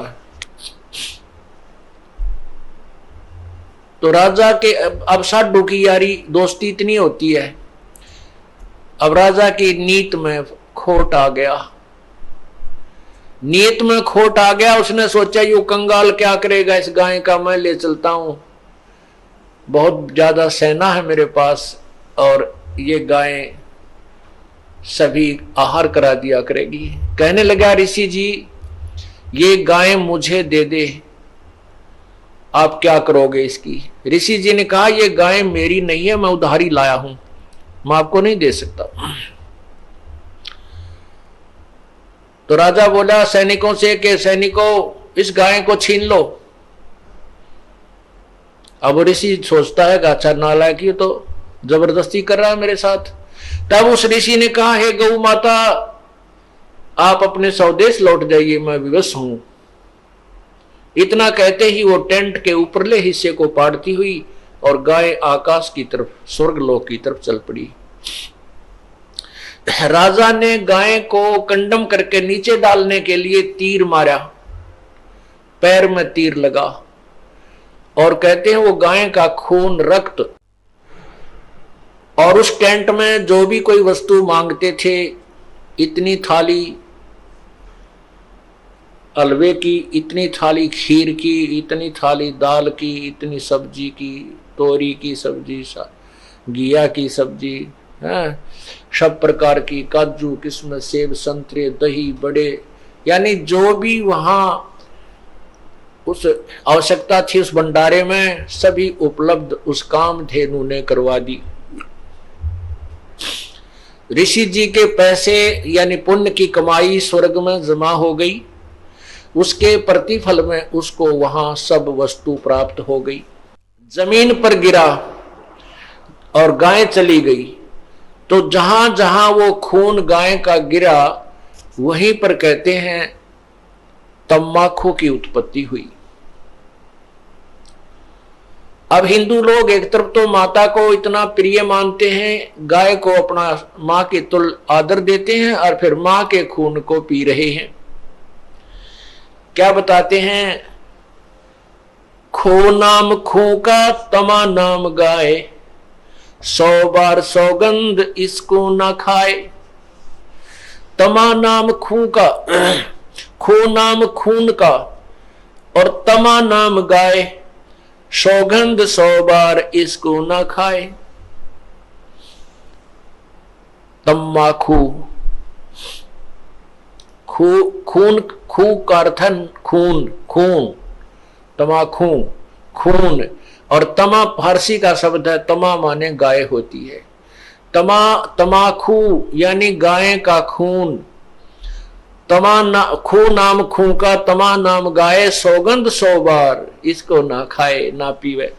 कहते हैं आप एक तरफ तो गाय को इतना प्रिय मानते हो, आदरणीय मानते हो, और फिर गाय के खून से उत्पन्न इस तम्बाकू को पीते हो। दर्शकों, नशा केवल शरीर का नाश नहीं करता, ये भक्ति का भी नाश करता है। लेकिन इससे भी जघन्य अपराध जो ईश्वरीय संविधान में अक्षम्य की श्रेणी में आता है, वो है जीव हत्या और मांसाहार।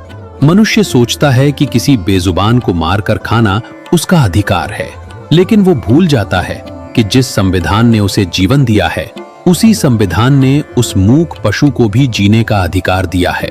परमेश्वर का न्यायालय खून के हर कतरे का हिसाब मांगता है। मांस खाने वालों के लिए उस सर्वोच्च विधान में क्या धाराएं हैं? क्या उन्हें माफी मिलती है या उन्हें भुगतना पड़ता है नरक का महाकष्ट? सुनिए इस विषय पर परमेश्वर का स्पष्ट और अटल विधान। एक समय परमात्मा कबीर जी जब यहाँ वो परमेश्वर बनारस के अंदर काशी में लीला करने आए हुए थे, वो यही ज्ञान प्रचार किया करते थे जैसे दास आपको बता रहा, जो परमात्मा ने, परमेश्वर कबीर जी ने 600 वर्ष पहले अपने मुख्य ज्ञान में, तत्व ज्ञान में बोला था। उसी ज्ञान को परमात्मा प्रचार किया करते थे, और दोनों धर्मों को, हिंदू और मुसलमानों को, दोनों को कहा करते, तुम एक ही प्रभु के बच्चे हो, तुम अलग अलग नहीं हो। तुम आपस में झगड़ा करते हो, एक दूसरे को हीन सिद्ध करने की चेष्टा करते हो, ये तुम्हारा व्यवहार ठीक नहीं, क्योंकि तुम परिचित नहीं परमात्मा से। हिंदू को कहते थे और मुसलमानों को भी समझाते थे कि तुम जो साधना कर रहे हो, तुम्हारी साधना ठीक नहीं है। क्या बताया करते थे, सुन का जी राजी नहीं, आप अलह खुदाए, गरीब दास किस हुक्म से ये पकड़ पछाड़ी गाय। जैसे मुसलमान भाई गाय को मारते हैं, काट देते हैं, मांस खाते हैं। तो परमात्मा कहा करते कि तुमने इस गाय को किसके आदेश से काट दिया? ये अल्लाह का आदेश नहीं है मांस खाने का। तुम्हारी किसी जो किताब यानी कतेब को, पवित्र बुक को उठाकर देखो, किसी में भी मांस खाने का आदेश प्रभु का नहीं है।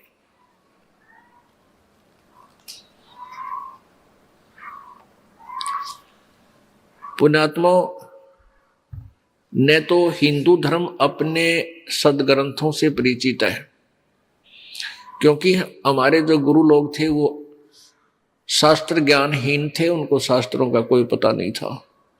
वो संस्कृत अवश्य जानते थे, संस्कृत में कुछ श्लोक याद करके हमें उनके आधार से कहा करते थे कि हम वेदों और गीता जी तथा पुराणों से ही तुम्हें ज्ञान बता रहे हैं, लेकिन वो हमें वेदों और गीता और पुराणों के विपरीत ज्ञान बताया करते थे। इसी प्रकार जो मांस खाने का आदेश किसी भी परमात्मा ने नहीं दिया, इसके लिए आपको प्रमाण दिखाते हैं कि मुसलमान धर्म या ईसाई धर्म में किसी भी उस पूर्ण परमात्मा का आदेश मांस खाने का नहीं है। आपको पवित्र बाइबल के अंदर दिखाते हैं, और पवित्र बाइबल की जो वाणी है, पवित्र बाइबल का ज्ञान है, वो लगभग 50-40% पवित्र कुरान शरीफ के अंदर ज्यों का त्यों है। और इनका मानना है, मुसलमान धर्म और ईसाई धर्म वाले मानते हैं कि हमारा पूर्वज बाबा आदम था। अब बाबा आदम को यानी जब सृष्टि रची अल्लाह ने, पवित्र बाइबल में लिखा है कि मनुष्य को उसने कहा कि मैं मनुष्य को अपने स्वरूप के अनुसार बनाऊंगा। परमात्मा ने मनुष्य को अपने जैसा उत्पन्न किया। तो इससे एक तो ये सिद्ध हो गया कि भगवान मनुष्य जैसा है, अल्लाह मनुष्य जैसा है, साकार है। जबकि मुसलमान धर्म और ईसाई धर्म भी परमात्मा को निराकार कहते हैं, फॉर्मलेस कहते हैं, बेचून बोलते हैं। बेचून का अर्थ है निराकार और फॉर्मलेस का अर्थ भी निराकार है। और जबकि हमारे सुन के सदग्रंथ बता रहे हैं वो मनुष्य जैसा है, सशरीर है और उसका नाम कबीर है।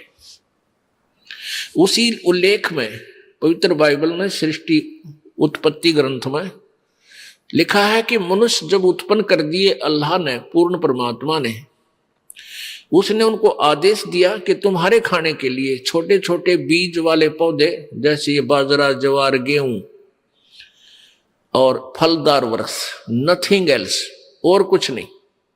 मांस खाने का आदेश नहीं है।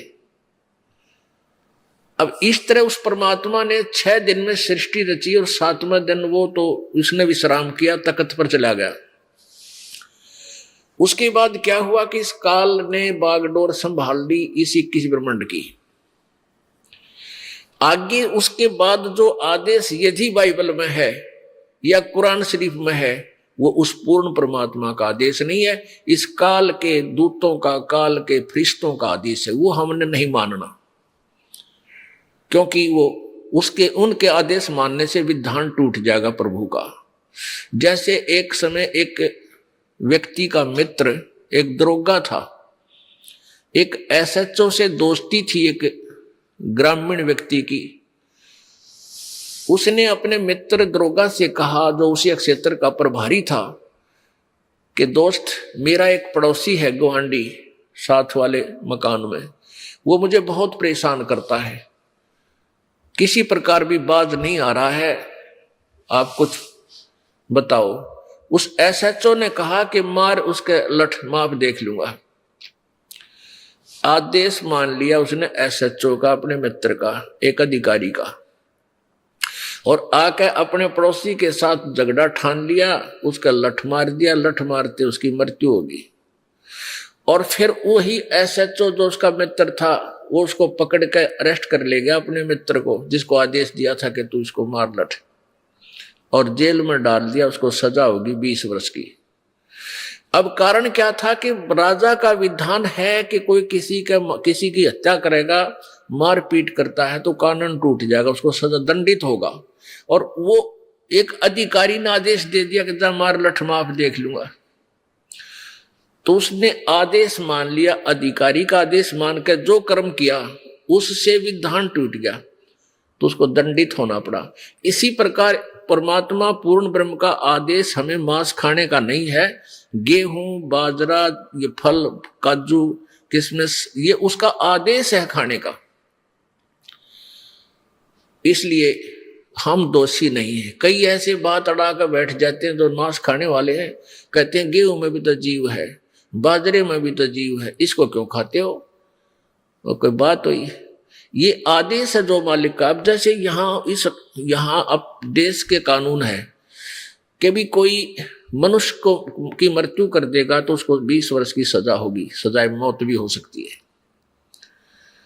और बाकी ये और मुर्गे मारे हैं कि जब बकरे काटे हैं इन खाए जाओ, कोई नहीं राजा बोलता, उसके ऊपर कोई वो नहीं है। लेकिन परमात्मा का आदेश है गेहूं, चना, बाजरा, ज्वार ये तुम खा सकते हो, ये आदेश है प्रभु का। और ये जड़ जूनी के जीव हैं, तो ऐसे हमने मांस नहीं खाना क्योंकि आदेश नहीं है परमेश्वर का। और जो खाते हैं वो विधान तोड़ रहे हैं परमेश्वर का। ये देखिएगा, ये पवित्र बाइबल है, ये पवित्र बाइबल संपूर्ण जीवन अध्ययन बाइबल, ये कहां से छपा है?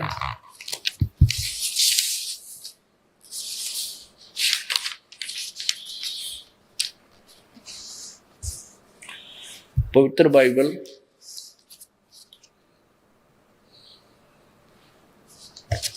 संपूर्ण जीवन अध्ययन बाइबल, प्रबंधक संपादक डेविड स्टुअर्ट, अंग्रेजी प्रधान संपादक Donald C Stamps MA MDiv, संयुक्त संपादक जय वेस्ले आदम्स PhD, संपादकीय समिति ये फुल लाइफ स्टडी बाइबल, ये मसूरी USA से छुपा है।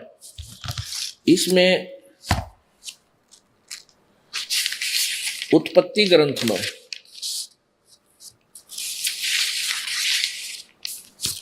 ये देखिएगा, ये उत्पत्ति ग्रंथ है।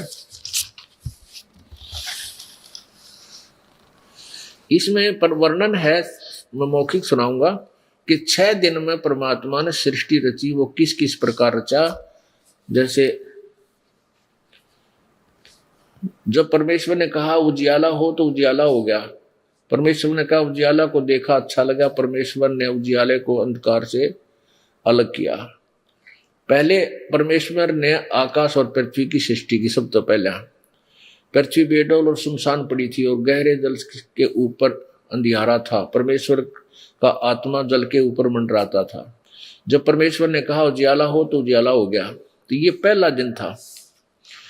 फिर दूसरा दिन, फिर तीसरा दिन में कुछ और रचना की, फिर चौथा दिन। ये उत्पत्ति ग्रंथ है और 4 पृष्ठ है। अब प्रश्न नंबर 5 पे देखिएगा, ये प्रश्न नंबर 5 पे है, ये 26वां श्लोक है इसका। फिर परमेश्वर ने कहा हम मनुष्य को अपने स्वरूप के अनुसार बनाएं, अपनी समानता में बनाएं, और वे समुद्र की मछलियों और आकाश के पक्षियों और घरेलू पशुओं और सारी पृथ्वी पर और रेंगने वाले जंतुओं पर जो पृथ्वी पर रेंगते अधिकार रखे। तब परमेश्वर ने मनुष्य को अपने स्वरूप के अनुसार उत्पन्न किया। अपने ही स्वरूप के अनुसार परमेश्वर ने उसको उत्पन्न किया, नर और नारी करके उसने मनुष्यों की सृष्टि की। इसे सिद्ध हो गया परमात्मा मनुष्य जैसा है, वो पूर्ण परमात्मा। आगे लिखा गया और परमेश्वर ने उनको आशीष दी और उनसे कहा कि तुम फूलो और फलो पृथ्वी पर फैल जाओ। फिर परमेश्वर ने कहा कि सुनो, जितने बीज वाले छोटे छोटे पेड़ सारी पृथ्वी के ऊपर हैं और जितने वृक्षों में बीज वाले फल होते हैं वे सब मैंने तुमको दिए हैं, वे तुम्हारे भोजन के लिए, और कुछ भी नहीं बताया। क्या बताया है कि जितने बीज वाले छोटे छोटे पेड़ और पृथ्वी के ऊपर हैं और जितने वृक्षों में बीज वाले फल होते हैं वे सब मैंने तुमको दिए हैं, वे तुम्हारे भोजन के लिए हैं। अपने आत्मा इस तरह 6 दिन में सृष्टि रच के उस पूर्ण परमात्मा ने विश्राम किया, अपने सचखंड चला गया। उसके बाद यहाँ की बागडोर इस ज्योति निरंजन ब्रह्म ने संभाल ली।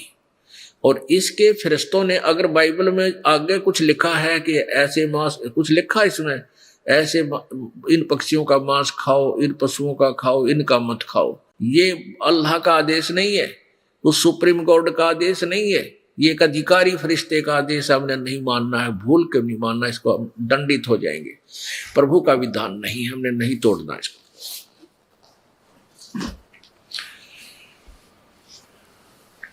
तो क्या कहा करते प्रभु, सुन का जी राजी नहीं वो आप अल्लाह खुदाए, गरीबदास किस हुक्म से तन पकड़ पछाड़ी गाय। किसका आदेश है, तन गाय को मार दिया।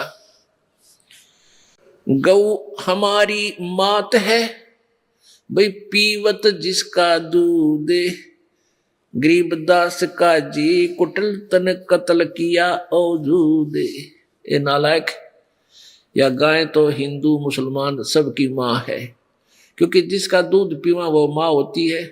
और तूने किसके आदेश से ये मार डाली। एक गाय आपके परिवार को 8-9 वर्ष दूध पिलावे और 8-9 बार या ब्याह के आपको बच्चे दे के, और गई नई माताएं या गौ बच्ची बैल उत्पन्न करती है, कितना लाभ देती है। और तुम एक दिन मार के खा लेते हो, पाप करते हो।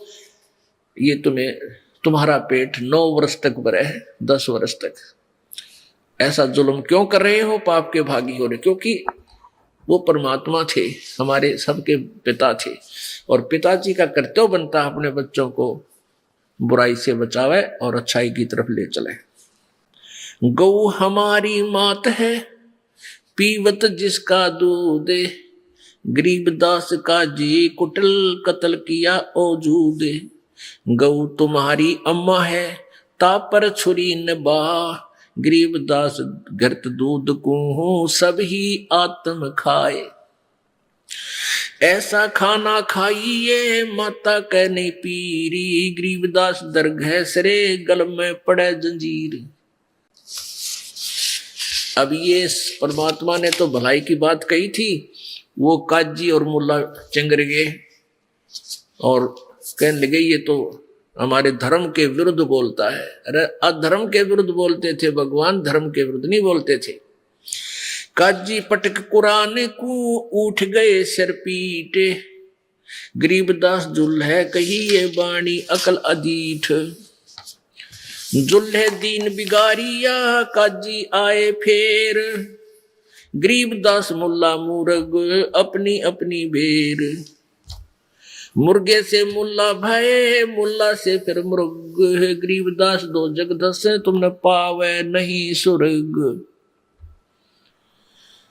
अब देख शिक्षा दिया करते परमात्मा कि आज तुम मुर्गे को काट रहे हो, अगले जन्म में काजी तू मुर्गा होगा और मुर्गा बनेगा मुल्ला, फिर यूं तेरी गर्दन काटेगा।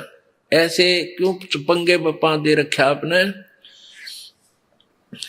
काजी कलमा पढ़त है बच्चे फिर कुरान है, गरीबदास इस जुल्म से तेरे डूबे दोनों जिहान। एक तरफ तो तू कलमा पढ़ बकरे और मुर्गियां का जो है ना गौ का की गर्दन काटे, और फिर पवित्र पुस्तक को लेकर फिर उसने पढ़े, क्यों ड्रामा कर रहे हैं। ऐसा घोर पाप करके फिर पवित्रता कहाँ रही तेरे अंदर। सूर गौ में जीव एक है गाय भखो ना सूर, दोनों दिन दया करो तुम मानो बचन हमारे, गरीबदास सूर गौ में एक बोलन हार। सूर गौ में एक जीव एक है गाय भखो ना सूरे, गरीबदास सुअर गऊ दोनों का एक नूरे। कहते हिंदू झटका मारे ही और मुस्लिम काजी करे हलाल, गरीबदास दोनों दीन का होगा हाल बेहाल। हिंदू तो यूं कहते हैं कि हम तो उसको झटके से मार देते न, एकदम पीड़ा ना होती उसके। और मुसलमान भाई ये कहते हैं हम तो प्यार से काटते, धीरे धीरे गर्दन काटते हैं ताकि इसको दुख ना हो। अरे नालायक को, अब तेरी गर्दन काटा लिया, जिस तरह का उस तरह काट देते हैं, झटके से काट देंगे। अरे जान तो गई, कटवा के देख अपनी गर्दन को अगर स्वर्ग मिलता है ऐसे। तो ये ड्रामेबाजी थी, ये भगवान का आदेश नहीं था, इनका सेल्फ मेड सिद्धांत था और वो नहीं चलेगा। वो तो मनमाना आचरण है, उससे हानि होगी, लाभ नहीं। मुल्ला से पंडित भय, पंडित से भय मूल, गरीबदास तज बैर भाव हो कीजे सुलम सूले। ये आपसी बैर भाव तज के आपस में सलाह कर दो, यानी प्रेम रखो।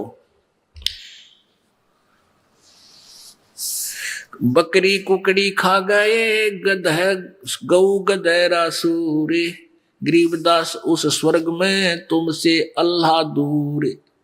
जो कुकर्म तुम कर रहे हो ना, इसे भगवान नहीं मिले, तुमसे सैकड़ों कोस दूर है भगवान। घोड़े ऊंट अटक नहीं और तीतर क्या खरगोश, गरीबदास दरगाह से अल्लाह है सो कोश। बिस्त बिस्त तुम क्या करो दो जग जर है अंच, गरीबदास इस खून से अल्लाह नहीं बंच। रब की रूप पछाड़ते खाते मोरे मोरे, गरीबदास उस नरक में है नहीं काजी को ठोरे। यानी नरक भी नारा बनाना पड़ेगा तुम्हारे लिए भगवान ने। सुन मुल्ला मरदूद तू कुफर करे दिन रात, गरीबदास हक बोलता और मारे जीव अनाथ। एक तरफ तो क्या मैं सही कर रहा हूं, हक अल्लाह हक बोलता है, हक करता है, और उधर से तू इसे जुल्म कर रहा है। हक की तरह तेरा ये कार्य करो, नसीहत दूर लगी और दरगाह पड़सी न्यावे, गरीबदास काजी कह करबे नान पुलाव। सुन मुल्ला माली अल्लाह ये फूल रूप संसार, गरीबदास गति एक सब ये पान फूल फल डारे। क्या बताते हैं कि परमात्मा का बगीचा है, इसमें चाहे कोई जीव है, छोटा चींटी है, चाहे हाथी है, चाहे मुर्गा है, बकरी गाय है, पशु पक्षी है, चाहे मानव है, चाहे देवता है। और उस माली के बाग में यदि कोई हानि करता है, चाहे छोटे पौधे को भी तोड़ता है, तो उसका जी दुख पाता है, उसको दंडित करता है। ऐसे ही प्रभु के आप जीव मारते हो, परमात्मा तुमसे खुश नहीं हो सकता। मुर्गे सिर कलंगी होती जिसमें लाल चलूले, गरीबदास उस कलंगी का कहाँ गया वो फूले। और तेरे की कहते परमात्मा ने कितनी प्यारा मुर्गा बनाया, उसके ऊपर एक कलंगी ला रखी थी, कुकू कुकू बोलिया करता घूमता फिरता था, और उसको तुमने काट के नाश कर दिया। अब तो उसको रीसेट करके दिखा दे एक बार, मान जा तो किसा अल्लाह का जो है ना उपासक है। एक समय दो व्यक्ति मुर्गा काट के और मांस पकाने लग रहे थे डेगची में, पतीला में। एक साधु संत भक्त वहां आ गया, वो पूछने लगा, रे भक्तों क्या बना रहे हो?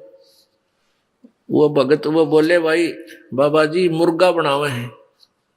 मुर्गा बना रहे हो? भाई दिखाना मुर्गा कैसे बना है, कैसा बनते हो, मुझे भी दिखा दो। उन्होंने पतीले का ढक्कन उठा दिया और उसमें वो मांस पके था, और उसके पांख पड़ी साइड में, वो सिर की कलंगी वो अलग पड़ी वहीं पर।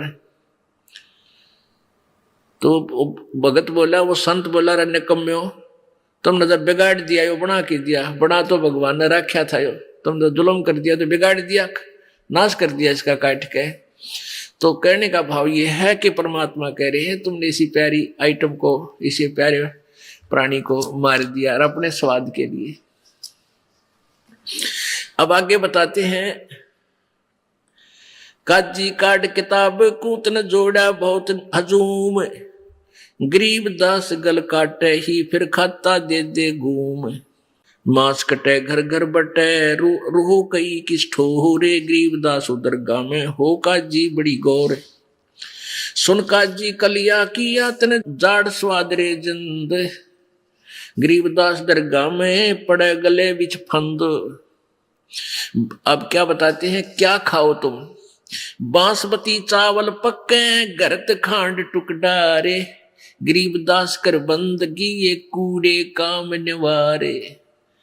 कहते बासमती चावल पका ले, उसमें देसी घी और खांड डाल के और उन्हें खा और परमात्मा की भक्ति करिए, बूढ़े काम छोड़ दे, बुरे कर्म त्याग दे। फुलके धोआ दाल डाल कर हलवा रोटी खाए, गरीबदास काजी सुन गुदा घरत ने ताए। ये गूद मांस मत खा, देखे फुलके बढ़िया फुलके बना, अच्छी बढ़िया दाल बना ले और हलवा रोटी, कितने बढ़िया आइटम भगवान ने दे रखे, तू इन न छोड़कर कुकर में पैर दे, ऐसा जुल्म कर रहा है। 300 रोजे खून कर फिर तस्बीली हाथ, गरीबदास दरगाह सरे बहुत करी तय घात। गरीबदास साहिब जी परमात्मा से परिचित होने के बाद उस ज्ञान को, प्रभु कबीर जी द्वारा दिए ज्ञान को बता रहे हैं कि कबीर जी ये ज्ञान समझाया करते थे अपनी प्यारी आत्माओं को, हिंदू और मुसलमानों को। क्या कहते थे कि 300 रोजे खून करत हो कैसे हो दीदारा, हिंदू और मुसलमानों को परमात्मा दोनों को समझाया करते थे। और क्या कहते थे, नहीं है दारम दारा वहां तो नहीं है दारम दारा, नहीं है दारम दारा वहां तो नहीं है दारम दारा, नहीं है दारम दारा वहां तो नहीं है दारम दारा, नहीं है दारम दारा वहां तो नहीं है दारम दारा।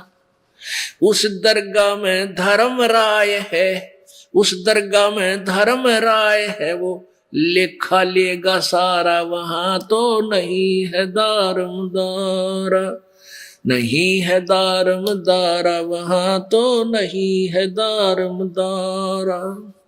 मुल्ला को के बंग सुनावे, मुल्ला को के बंग सुनावे, वो ना बैरा करतारा, वहां तो नहीं है दारम दारा, नहीं है दारम दारा वहां तो नहीं है दारम दारा। 300 रोजे खून करत हो, 300 रोजे खून करत हो, तुम्हें क्यों कर हो दीदारा, वहां तो नहीं है दारम दारा, नहीं है दारम दारा वहां तो नहीं है दारम दारा। मूल गवा चले हो काजी, मूल गवा चले हो काजी, बर लिया घोर अंगारा, वहां तो नहीं है दारम दारा, नहीं है दारम दारा वहां तो नहीं है दारम दारा। बहुत जल बूढ़ गए हो भाई, बहुत जल डूब गए हो भाई, थारा की जगह मुंह काला, वहां तो नहीं है दारम दारा, नहीं है दारम दारा वहां तो नहीं है दारम दारा। अब हिंदुओं को कहा करते थे, वेद पढ़े पर भेद न जाने, वेद पढ़े पर भेद न जाने, ये बांचे पुराण 18, वहां तो नहीं है दारम दारा, नहीं है दारम दारा वहां तो नहीं है दारम दारा।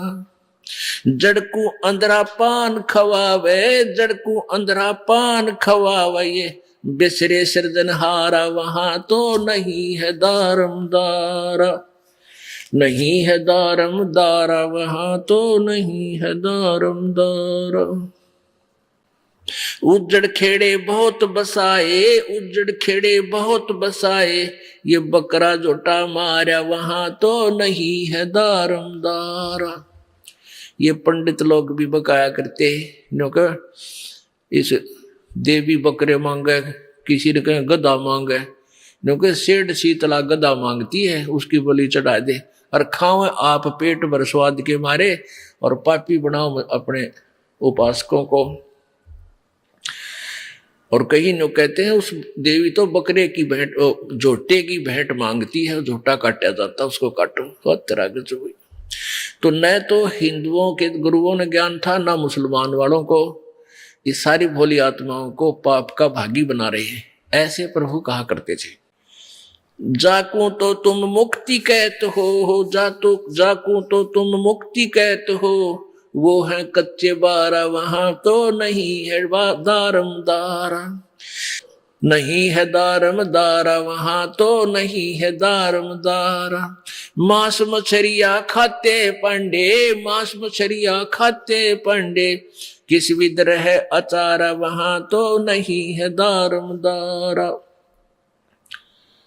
नहीं है दारमदारा, वहां तो नहीं है दारमदारा।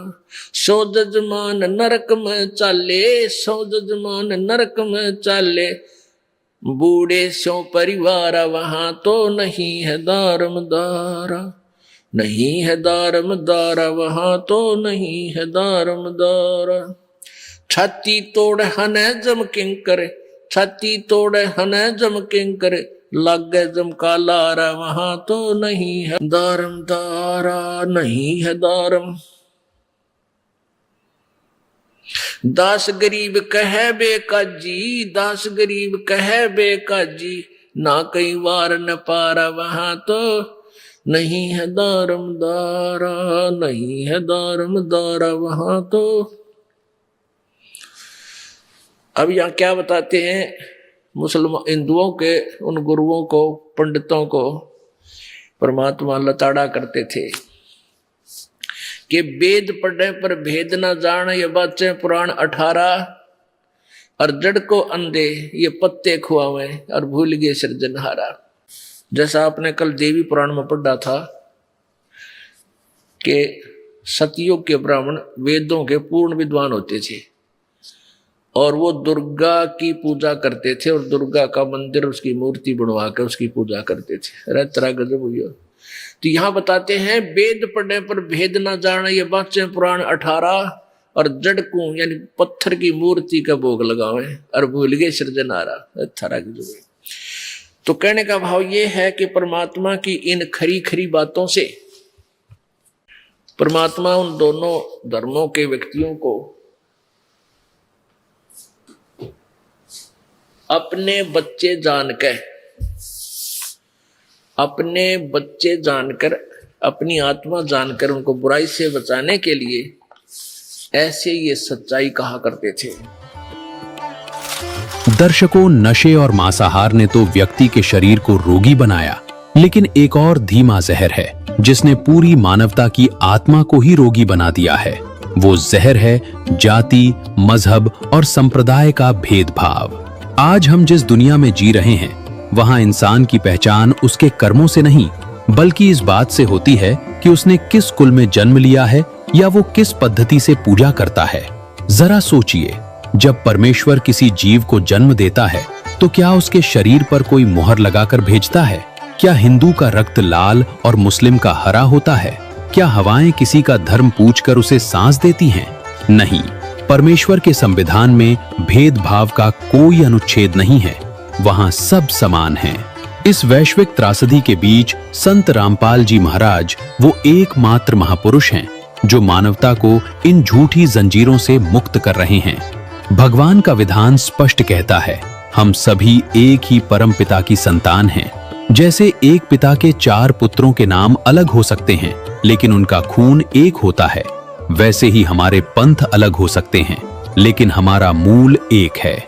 संत रामपाल जी महाराज परमात्मा के उस शाश्वत संदेश को जन जन तक पहुंचा रहे हैं जो आज के बटे हुए समाज के लिए एकमात्र संजीवनी है। जीव हमारी जाति है, मानव धर्म हमारा, हिंदू मुस्लिम सिख ईसाई धर्म नहीं कोई न्यारा। अर्थात हमारी जाति न ब्राह्मण है, न क्षत्रिय, न शूद्र और न ही वैश्य। हमारी जाति केवल जीव है और हमारा धर्म केवल मानवता है। आगे विधान कहता है, कबीर हिंदू मुस्लिम सिख ईसाई आपस में हैं भाई भाई, आर्य जैनी और बिश्नोई एक प्रभु के बच्चे सोई। चाहे कोई आर्य समाजी हो, जैनी हो या बिश्नोई, सब अंततः उसी एक मालिक के बच्चे हैं। और जब पिता एक है तो हम आपस में परदेसी या दुश्मन कैसे हो सकते हैं? हम सब भाई भाई हैं। ये केवल एक नारा नहीं बल्कि सृष्टि का परम सत्य है। परमेश्वर का संविधान वसुधैव कुटुंबकम से भी आगे बढ़कर निर्वैरता की बात करता है। जैसा कि कबीर साहिब ने अपने विधान में स्पष्ट किया है, कबीरा खड़ा बाजार में सबकी मांगे खैर, ना काहू से दोस्ती ना काहू से बैर। यही है वो सर्वोच्च संविधान। बाजार यानी ये संसार। यहाँ एक भक्त परमेश्वर के संविधान का पालन करते हुए न किसी से द्वेष रखता है, न किसी से विशेष मोह। वो सबके कल्याण की कामना करता है, चाहे वो मित्र हो या शत्रु। आज संत रामपाल जी महाराज इसी विचारधारा को धरातल पर उतार रहे हैं। उनके अनुयायी जाति पाति के बंधनों को तोड़कर एक साथ बैठकर भोजन करते हैं, एक साथ भक्ति करते हैं और दहेज मुक्त अंतर जातीय विवाह करके समाज को ये संदेश देते हैं कि ईश्वरीय संविधान में ऊंच नीच का कोई स्थान नहीं है। दर्शकों, अभी आपने परमेश्वर के उस अटल संविधान की धाराओं को सुना जिसे नकारा नहीं जा सकता। हम दुनिया के संविधानों से बच सकते हैं। हो सकता है कि किसी अपराध के लिए यहाँ की अदालत में गवाह ना मिले और हम बरी हो जाएं। लेकिन उस दिव्य अदालत में हमारी अपनी ही अंतरात्मा गवाह होती है और हमारे कर्म ही सबूत होते हैं। वहां माफी वकील की दलील से नहीं बल्कि पूर्ण गुरु की शरण और सत्य भक्ति से मिलती है।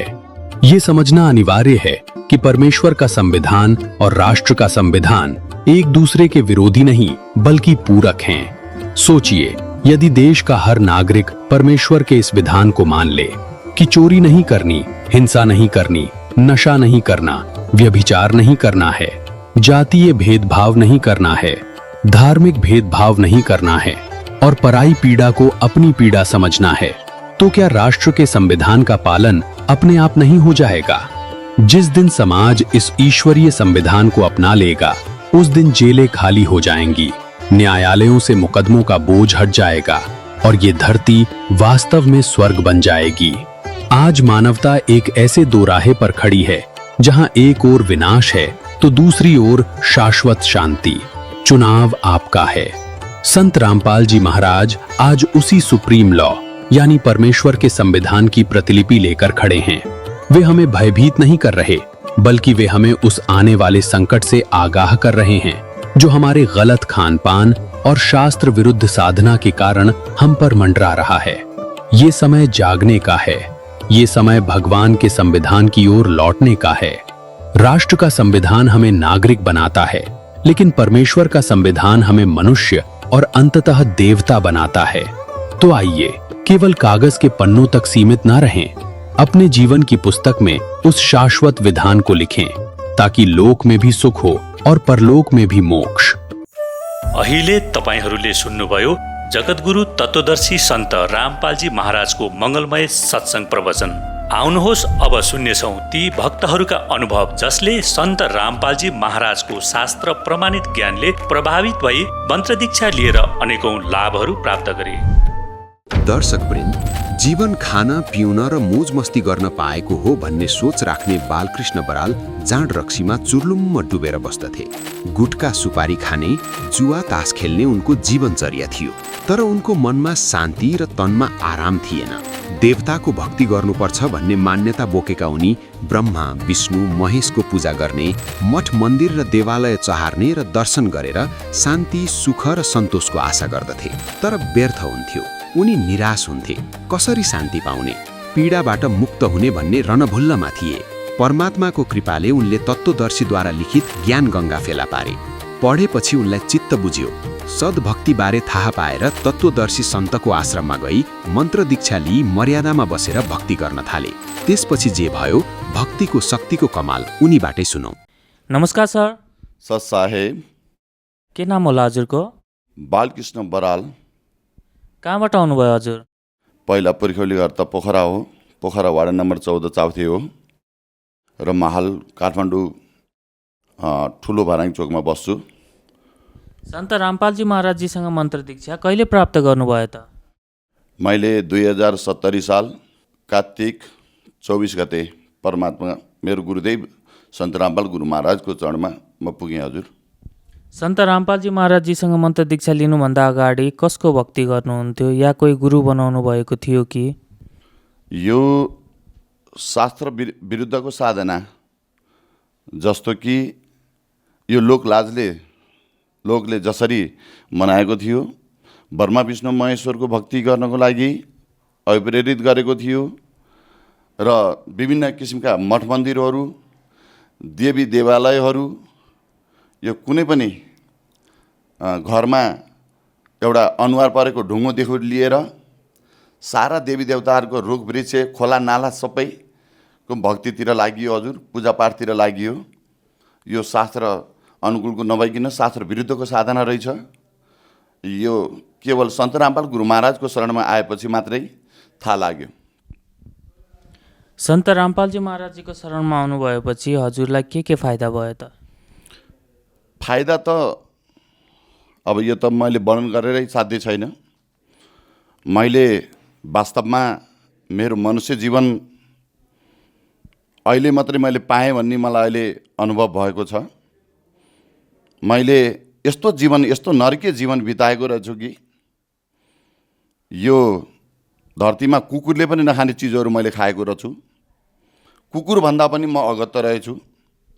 किन भन्दा कुकुरले जाँड रक्सी चुरोट खैनी सुर्ती गुर्खा सुपारी खाँदैन, ती सबै चिज मैले खान्थेँ। माछा मासु रक्सी चुरोट खैनी सुर्ती गुर्खा सुपारी पान पराग, अब यो जुवा तास त कुरै नगर्नुहोस्। र मेरो नरकीय जीवन यस्तो नरकीय जीवन थियो कि सायद म सन्त रामपाल गुरु महाराजको शरणमा नपुगेको भएदेखि, मैले खोजी नगरेको भएदेखि मेरो गुरुदेव जुन भगवानै हुनुहुन्छ, भगवानकै रूपमा मैले स्वीकार गर्छु र परमात्मा मेरो गुरुदेव सन्त रामपाल गुरु महाराजको शरणमा म नपुगेको भए सायद मेरो मृत्यु भइसक्थ्यो होला। सन्त रामपालजी महाराजजीको शरणमा जानुभएपछि कुनै शारीरिक या कुनै भौतिक लाभ पनि प्राप्त भयो कि हजुरलाई? अब भौतिक, आर्थिक, सामाजिक भन्ने भने त मेरा धेरै फाइदाहरू छन्। मलाई यति लाभ छ कि सर्वप्रथम त मैले मेरो आफ्नो मनुष्य जीवनमा के हो त, वास्तविक मनुष्य जीवन के हो र मनुष्य जीवनले मनुष्यमा गर्नुपर्ने काम कर्तव्यहरू के हुन् त, मानव धर्म के हो त, संस्कार के रहेछ त, हाम्रो संस्कृति के रहेछ त, हामीले मान्नुपर्ने के रहेछ त, यी कुराहरू सबै वास्तवमा परमात्माले दिनुभएको जुन गुरुदेव सन्त रामपाल गुरु महाराजले दिनुभएको सद्भक्ति, सद्ज्ञान, तत्त्वज्ञानबाट मलाई थाहा भयो। मलाई यो थाहा थिएन र मलाई जीवनमा यति फाइदा भयो कि मेरो जीवनै मैले सकल मेरो आफ्नो जीवन अहिले जिउन पाएको छु। सर्वप्रथम मेरो सन्त रामपाल गुरु महाराजप्रति म साह्रै नै मेरो गुरुदेवप्रति म कृतज्ञता जाहेर गर्न चाहन्छु। र मेरो जीवनमा कति उडाप चढाव भए, उतार चढावहरू भए, मेरो मृत्युसम्मको पनि अवस्था थियो। मलाई मृत्युको मुखबाट पनि मलाई परमात्मा मेरो गुरुदेव सन्त रामपाल गुरु महाराजले बचाउनु भयो र म आज यो जीवन पाएको छु। कयौँ पटक म मोटरसाइकल एक्सिडेन्ट पनि भएँ, म बेहोस अवस्थामा पनि थिएँ र कसरी मलाई चाहिँ मेरो गुरुदेव परमात्माको कृपाले म आज मेरो यस जीवन मैले फेरि पुनर्जीवन मैले पाउन सफल भएको छु। अस्ति भर्खरै मात्रै यही 2079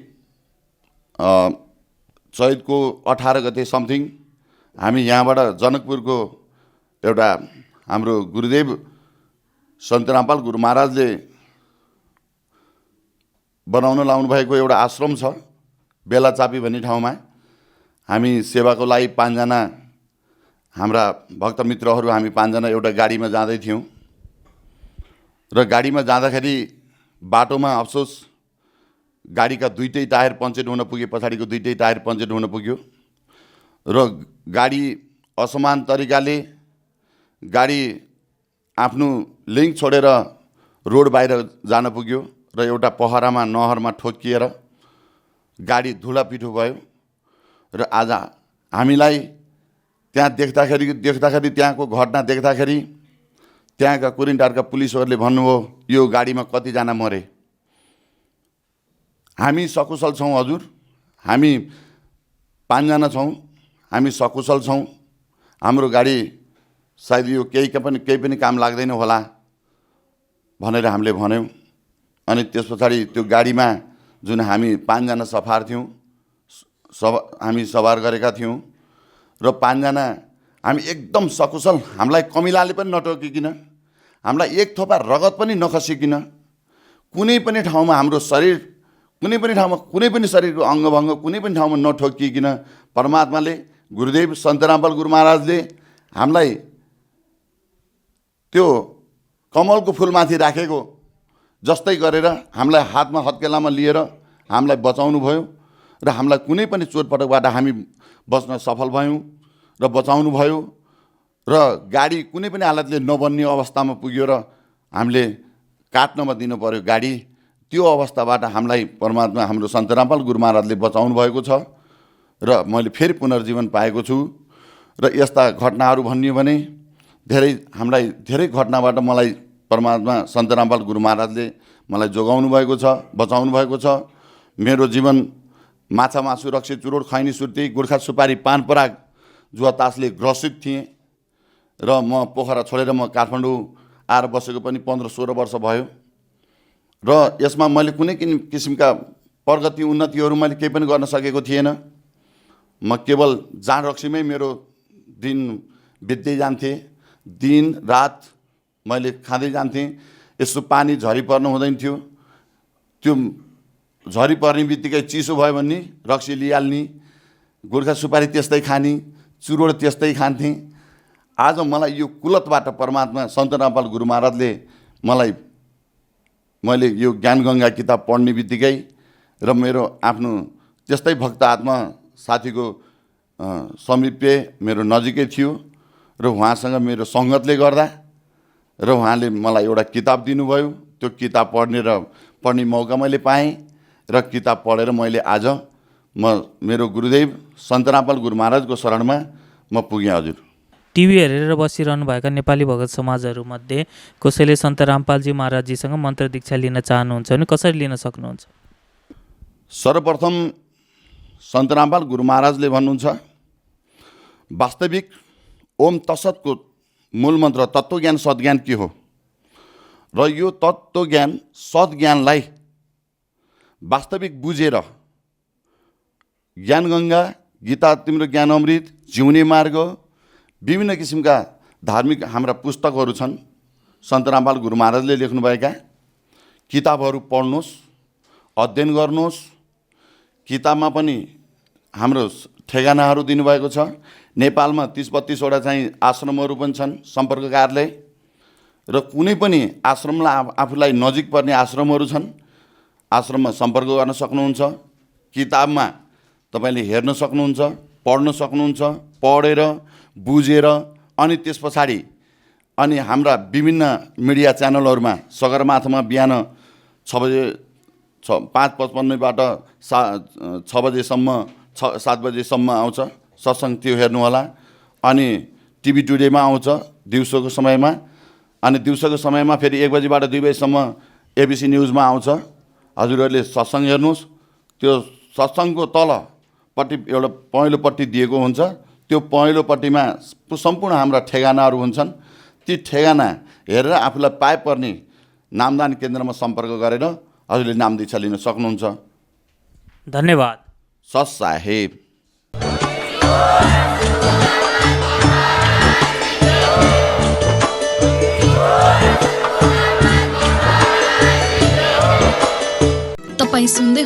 जगद्गुरु तत्वदर्शी सन्त रामपालजी महाराजजीको मङ्गल प्रवचन। अधिक जानकारीका लागि भिजिट गर्नुहोस् हाम्रो वेबसाइट www.jagadgururampalji.org। सन्त रामपालजी महाराजजीको शुभ आशीर्वादले पूरा विश्वभरमा 500 भन्दा पनि अधिक मन्त्र दीक्षा केन्द्रहरू छन्, जसमा सन्त रामपालजी महाराजजीद्वारा अनलाइन निशुल्क मन्त्र दीक्षा दिँदैछ। आफ्नो नजिकको मन्त्र दीक्षा केन्द्र पत्ता लगाउनका लागि सम्पर्क गर्नुहोस् 98 511 89 381।